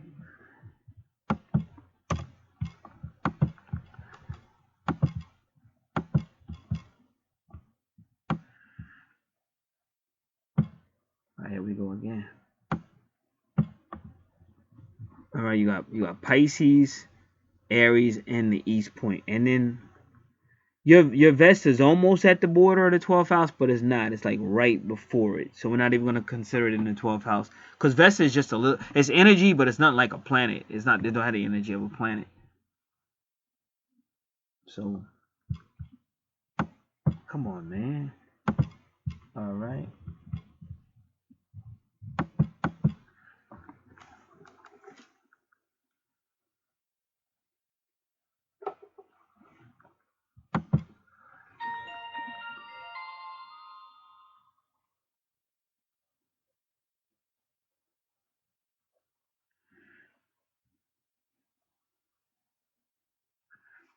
All right. So what I'm gonna do, and we're not gonna read all that. We already know that the 12th house is a dysfunctional house. We already explained it. We explain that all the time. Pisces, Aries, and East Point.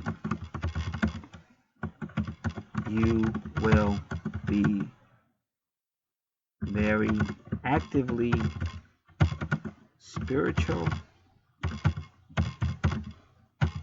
and psychic in dark and or spiritual matters. See, what that can also mean, I'm always applying it to twin soul because it's not just because I love twin flame and twin soul, but you see it on the chart. So I kind of imply it to, but really any dark situation, anything that looks like it's not going to happen, is hopeless, it's going to be your spiritual and your psychic side that keeps it going. And the universe placed Eastern light energies into your dark, dysfunctional house to brighten things up. So when they say there's a light at the end of the tunnel, that's what they're talking about. There'll always be a little bit of light or hope if we just look for it. But sometimes we get so angry, upset, or frustrated, we just be like, F it.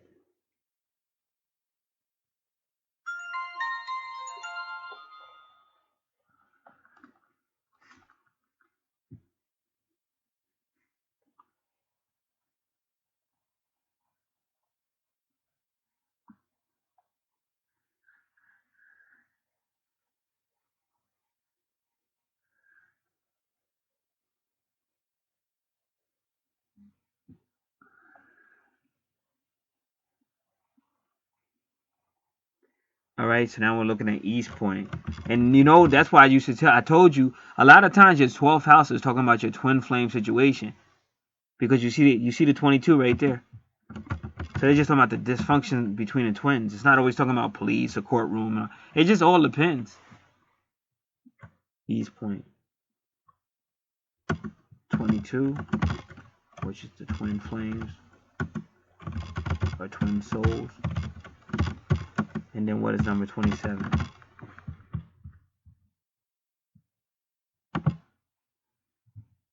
Number 27. Give me a second.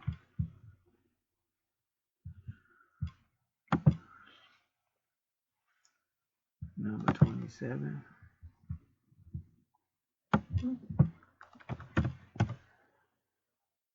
More unification of duality.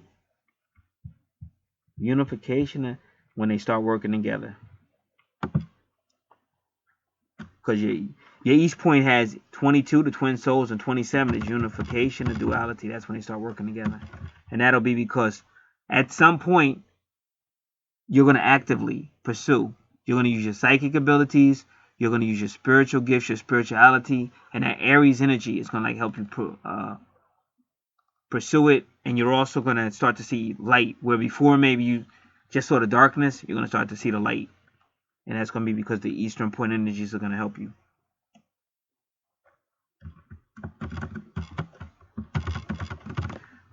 All right. So that will okay. So now we want to look at your retrogrades. Give me a second. We definitely have to do that. So give me a second. I want to check a couple of things out. All right. And over here, who's this? All right. Get this out of here.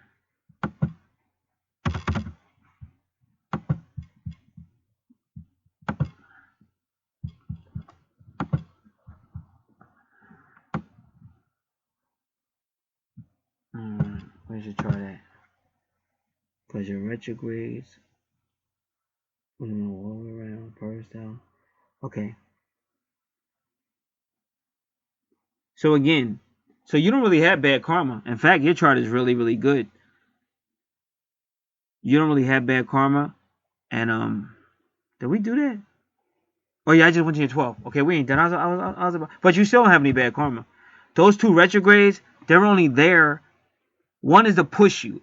Pluto retrograde is something external is going to push you if it hasn't already happened, but it's going to push you to make you internally change, and that's going to help your romance life better in your 5th house. But we're not done with the chart yet. We got a couple more houses to look at. But those are the only 2 retrogrades you got, so those are not really retrogrades in that sense.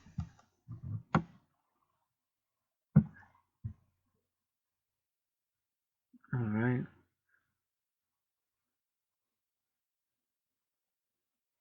So this is house what? 12, 11, 10, and 9. So we had to do house 9, 10, and 11. So let's do 11.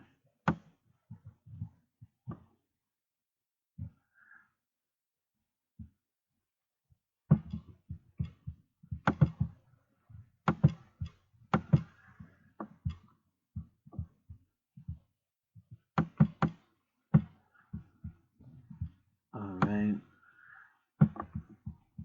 11. Okay, we're going to give it all of this. 11 is Aquarius. We already did the 12th house, so we can do this.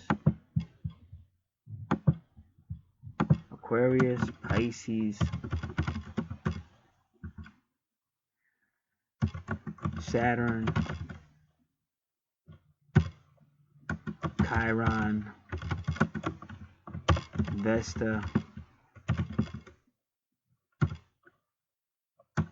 Good Fortune.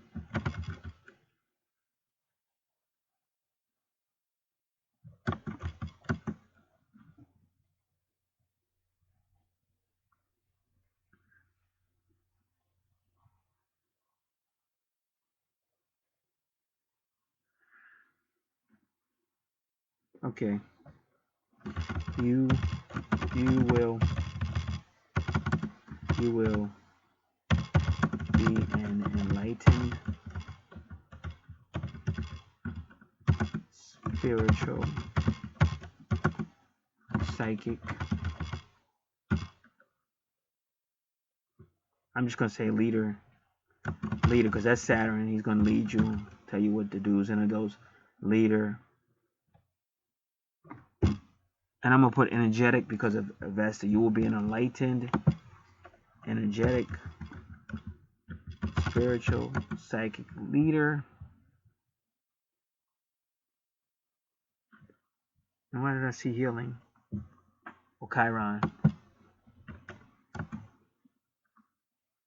With the gift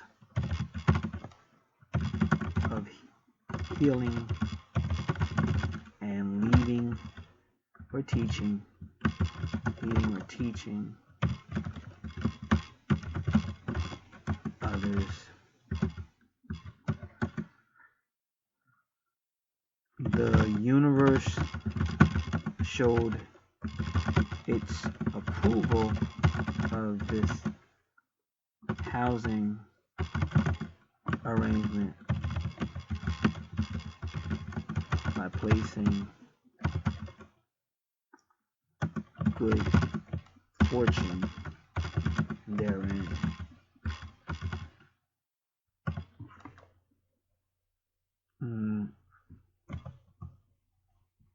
So you got Saturn at 4 and 1.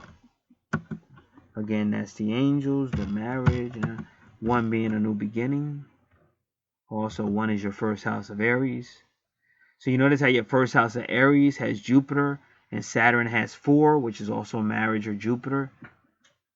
So that's why it's important to know the numerology too. Good fortune at 7 and 30. And you see how your Chiron is at 15, because at 15 is when things can be materialistic. A person's too earthly and not spiritual enough. So Chiron is going to help heal that, because you've seen that 15 a couple of times on your chart. And invest the energy. And that's just a lot of energy to get it done.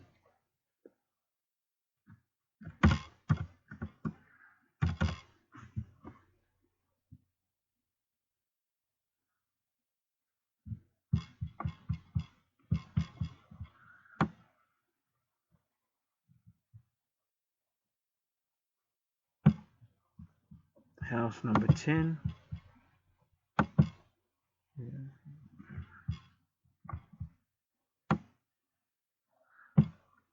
Okay, why does your house number 10 on my sheet look like this? House number 10. How many people? Oh, yeah, because I'm missing. Do I got it?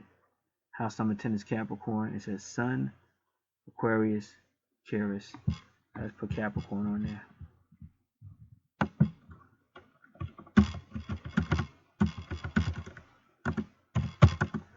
Capricorn, Sun, Aquarius with Ceres. It says you will have a career as an enlightened Sun teacher, Aquarius, who nurtures others. Alright, that's pretty cool.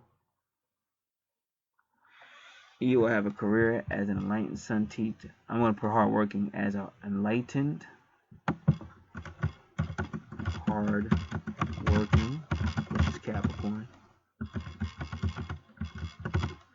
So and he said it too, I think. I think that numbers guy said it.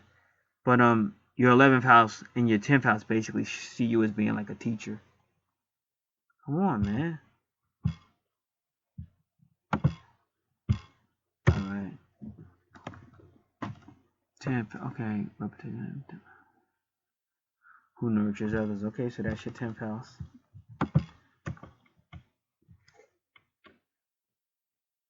And Sun energies. Sun is 716, and that's another number I want to look up. And I'm gonna look it up through Gematria. Your Sun is at 716. I always see that number. 716.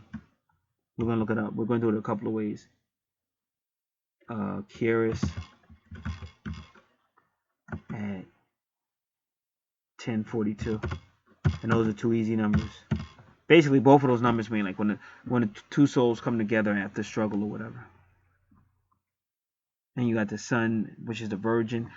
Like again, Virgin just means you're sinless. Means you're not gonna reincarnate. The Moon is sin. The Moon has always been called sin. And when they say you're born in sin, what that means is you're gonna keep reincarnating. You're gonna die. Your soul is gonna get sucked up to the Moon and come back down. And that's why you see Neptune in your house of relationships. Neptune is negotiating with Scorpio to let your soul go. to let you solar ascend. And I think 19 we already did it as a marriage. And even if you take 51, I forget exactly what that is, but 5 and 1 is 6, which is still the lovers. So there's a negotiation going on, and then it's directly across from your first house where Jupiter is, and that 19 is marriage or number 4 or Jupiter. Let me look at that again. Oh, it's the two coming together. 19 is the marriage of the divine masculine and feminine, the marriage of the sun and the moon. But let's look at it anyway. Hi, Becky. 19. Let me see something. All right, 19. 19. Help me. Oh, 19. 19 is the moon, the marriage, sun, masculine, after sorrows. And yeah, I did say it. I said Japan, Jupiter, Jew. Yeah, so that is it. And then you go right across and you see it. Because you go right across, Jupiter's right there. So it's not it's a negotiations going on between your 7th house, your 1st house, but it's to release your soul from the moon in your 8th house, which is reincarnation. And that's what they're trying to do. All right, what else was I doing? Also, we're doing 716 within your 10th house. All right. So number 7 is virgin or free from sin. They have no sin. They're a virgin. That's what they say about the 144,000. Because that means they're never going to moon reincarnate ever again. And I think number 16, we'll look that up again, but I think that is karmic debt paid. Number 16, incarnation complete. And 17 is karmic debt paid, but 16 is incarnation complete.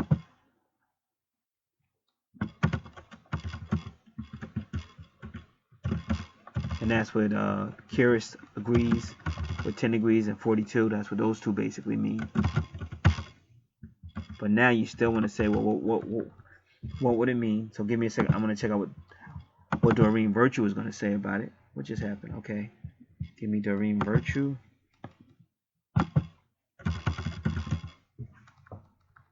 Doreen Virtue.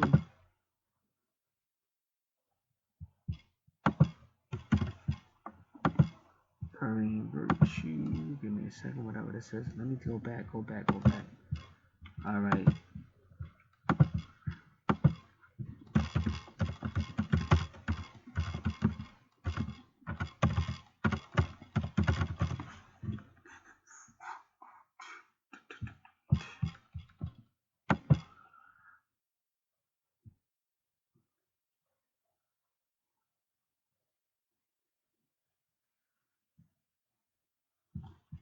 Alrighty, give me a second.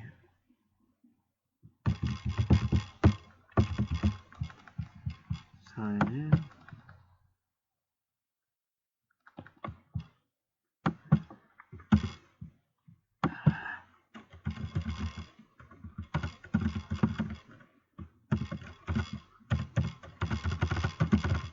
Oh man.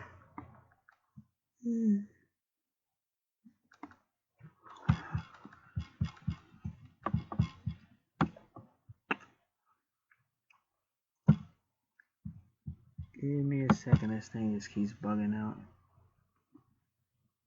Come on, Doreen. Alright, here we go. Angel number 1716. It's just one of them days. Finally.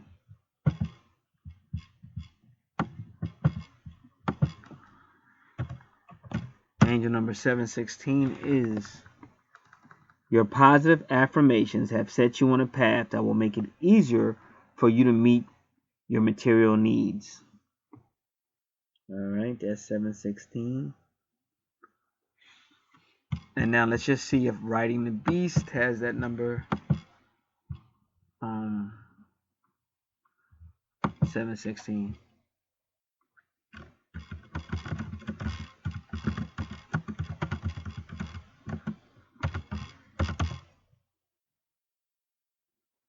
Not really. 716 is a New York area code though, because you're in New York, so that could be a sign or something. I don't know. And this is called Harbor Center. Food and Sport is dedicated to providing premier fan food and sports experience for residents. You may have in Western New York. I don't know if you've ever been there. Harbor Center in New York, 716. And then Good Matrix. Let's go to Good Matrix really quick. We're not gonna stay out here that long because we don't Good Matrix because that's where I was the other night. I was there for a while though. 7. Come on, did I do it right? What the heck is this? No, it's goodmatrix.org and not com. Come on, boys.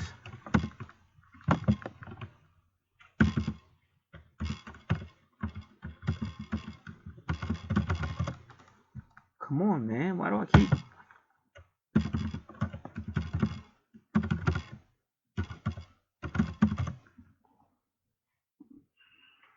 $716.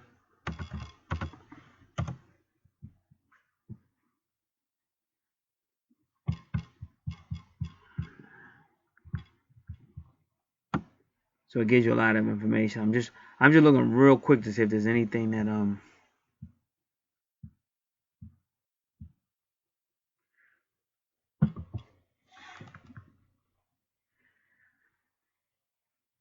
says prayers. So again, maybe praying could help. Who knows? Yahashua or Yahshua.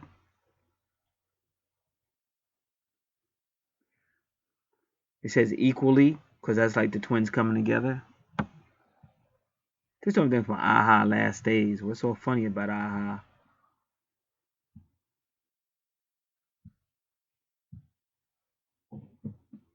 All right. Time to clean house. Pleiades is our home. And it's funny because me and her always see, like we always see, because we're getting real close to the Orion constellation. We've never been that close to the Orion constellation the whole time I've been alive.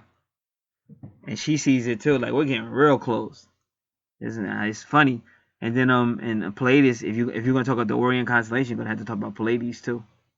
And they talk about lizards. They got lizards in here and stuff.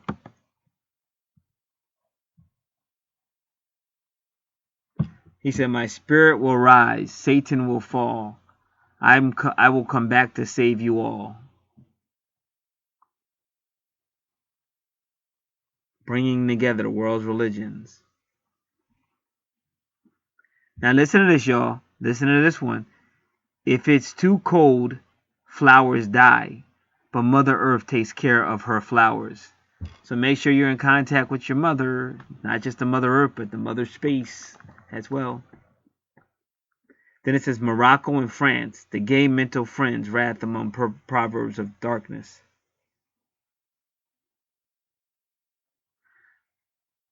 All right. So we could looking for more, but that's it.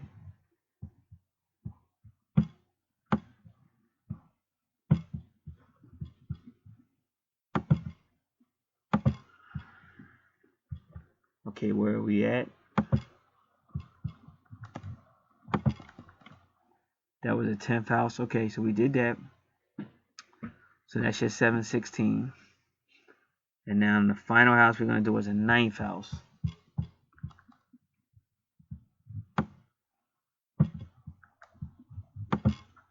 And then your chart will be fully updated. And we don't have to look at any retrogrades because you only had 2, and those are not real retrogrades in the sense that you don't have any bad karma.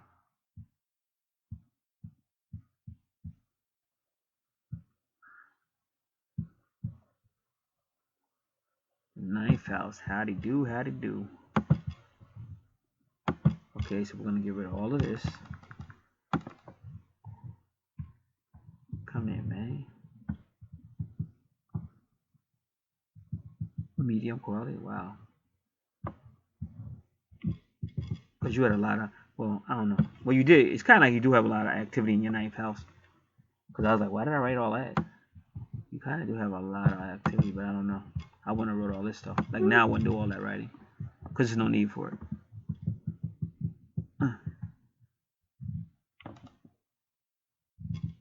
But you had a lot to do. Alright. Oh, I know why. Yeah, because you had medium coeli. You had medium coeli in your 9th house. So I wanted to know why. That's where that writing came from. Alright. 11. This is your ninth house. Okay. Too much. Come on, man. I don't have time for this. Let's go. Alright. So yeah, ninth house is Sagittarius. And you got Capricorn in your ninth house. Lilith. Juno. Venus. Medium Coeli. Mercury.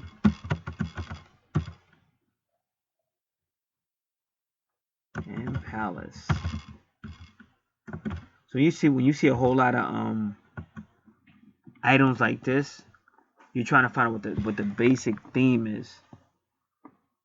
We know it's going to be healing because you're dealing with the ninth house of Sagittarius, and know it's your higher consciousness. We know Capricorn is a hard worker, and we know Pallas is people coming to help you or others helping you. And we know medium Coeli, but you got to be real careful with that one because medium Coeli is going to be based on everything else.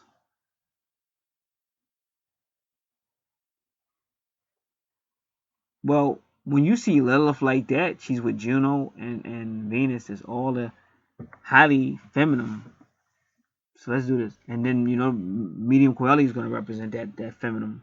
And I'm sure your numerology is going to tell you something too. So this is what I want to say. All your feminine soul energies are desiring communication and contact. And I'm going to say serious because you got this Juno with serious contact with your twin soul. You will work hard, because that's Capricorn, to provide healing to your twin soul situation. That healing is Sagittarius. And you got Venus. Venus will provide love. Juno will provide seriousness and commitment. Lilith is willing to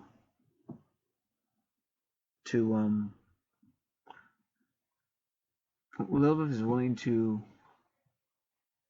consent to a relationship as she was not ignored in the past life.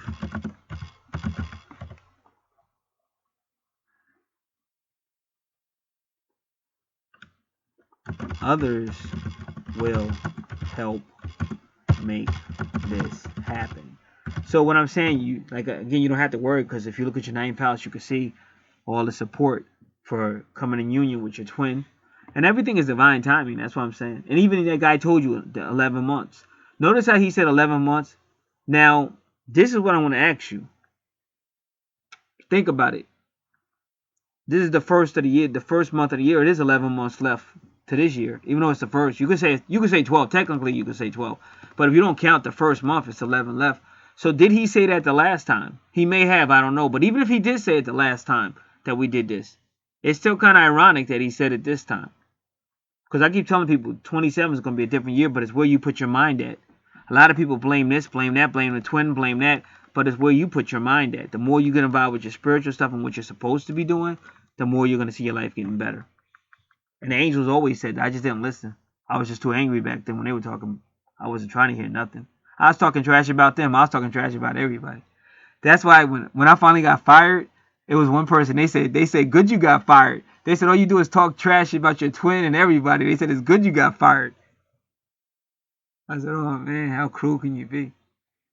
But I understood it. I understood why they said that. So now, so you got pallets helping you. Others will help you help make this happen. Now I want to make sure I didn't miss any points in this.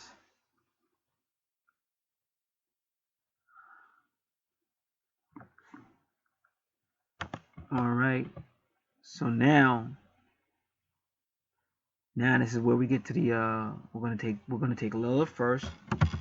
Lilith at 4 and 10. See, I'm just gonna write down Lilith is ready for union. Lilith is ready for union. And she's usually not like that.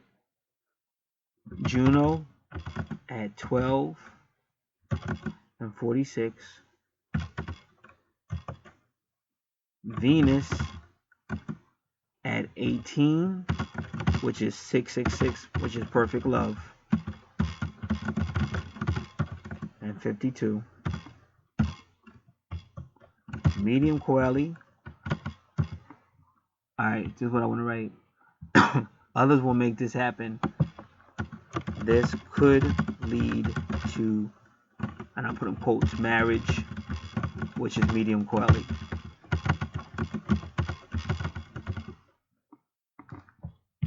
Medium Coeli.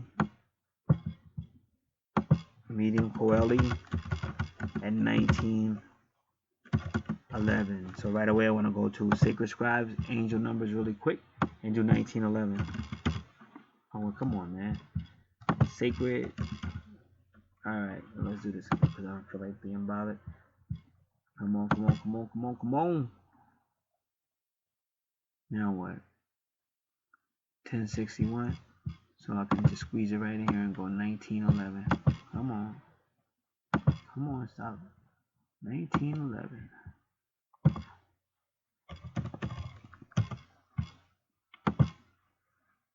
Jack Van it be. Come on, boy. Becky. Thank you.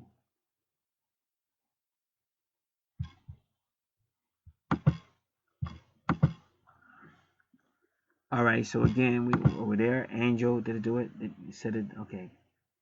Sorry, the page you're looking for. That's do the index, and then want to do it again because I know the number exists. Even like that number 1911. See, these numbers I would be checking like if I knew any family history, anything. Even though it seems like it was a long time ago, but I'm just like that. I just investigate stuff like that. 1911. Okay. Come on, y'all. Oh, here we go. 1911. This is Sacred Scribes, Angel Numbers, Joanne Scribes.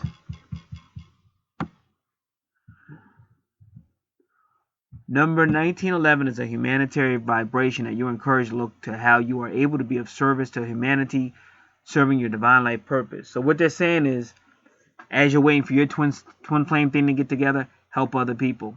Divine life purpose, the best thing you can do. A new door of opportunity is opened up for you as a product of your positive thoughts. Now, it doesn't matter how old this is. Oh, you already did this chart. You're just updating it. It doesn't matter. You're hearing this information now because it is time for you to hear it. A new door of opportunity is opened up for you as a product of your positive thoughts, intentions, and actions, and you are encouraged to make the most of this opportunity and work forward with confidence and surety, knowing that you are fulfilling your karmic destiny. Your courage, initiative, and action will be of great value. Be yourself and others.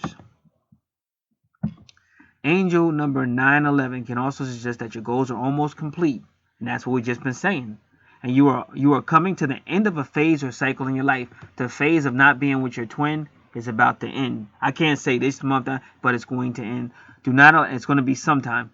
Do not allow yourself to keep going over the same old ground. Let it go. Just let it go, as it will keep you stuck in a rut. Have the courage to make the choices. Take the action and make the chances to get yourself out of a sticky situation or uncomfortable circumstance. Bring an end to things that need closure. Close that door and just let it stay closed.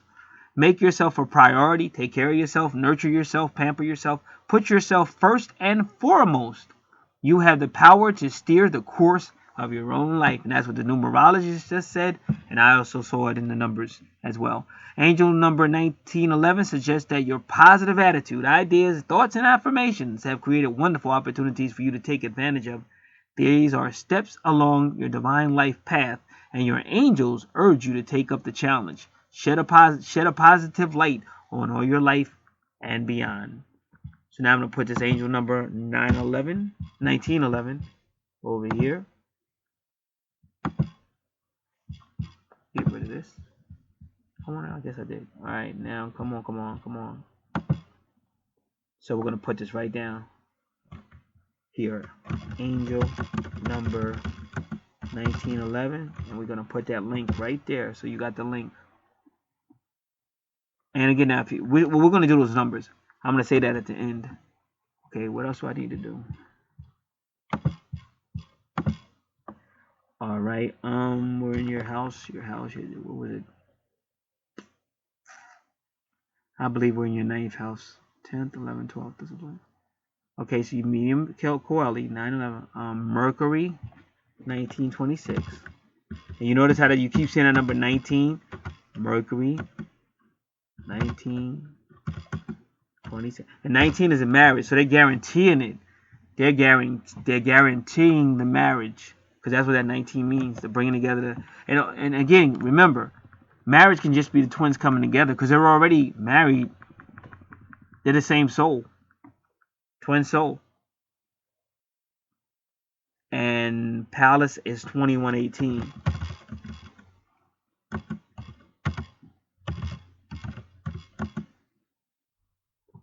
And now we'll see what these numbers mean. And what I'm going to do is I'm even going to put it here. I'm going to put it right there again. I'm going to put natal numerology below. So I'll put the link right above these numbers in your, I think we're in your 9th house. And it'll be nice and easy. Where is it? Why do I keep, okay, good. Very, very good.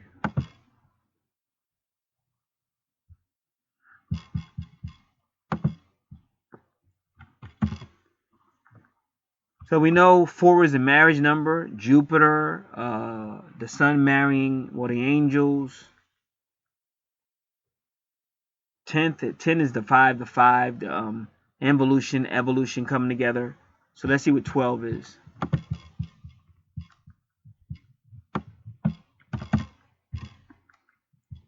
The twins are finally unified after the struggle. And that struggle can also be separation, because that is part of the struggle. 46. Meeting karma in the material world. Karmic debt has been met, which means you can get ready to ascend. 18 coming out of Venus is perfect love. 666. Now what is 52?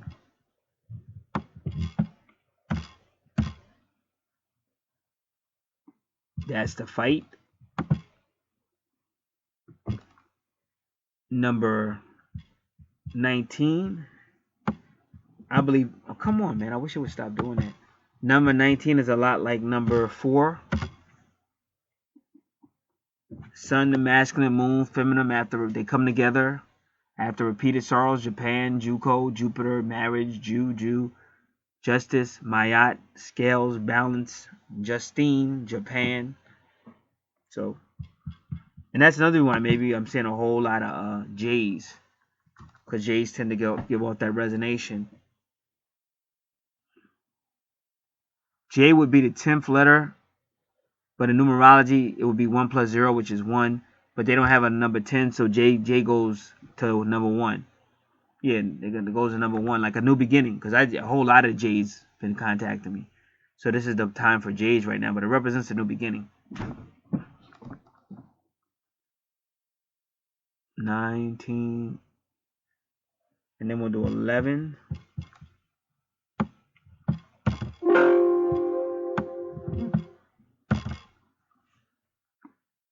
Mastery after struggle. So they're saying the struggle is just about over. 18, 26. We'll do 26, and the final number we're going to do is 21. 26 is struggle to become one. Struggle to become one. All right. And then we're going to do 21.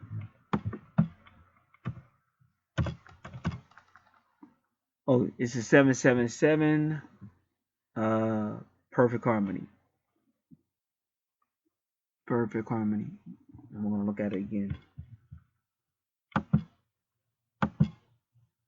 Yeah, perfect harmony.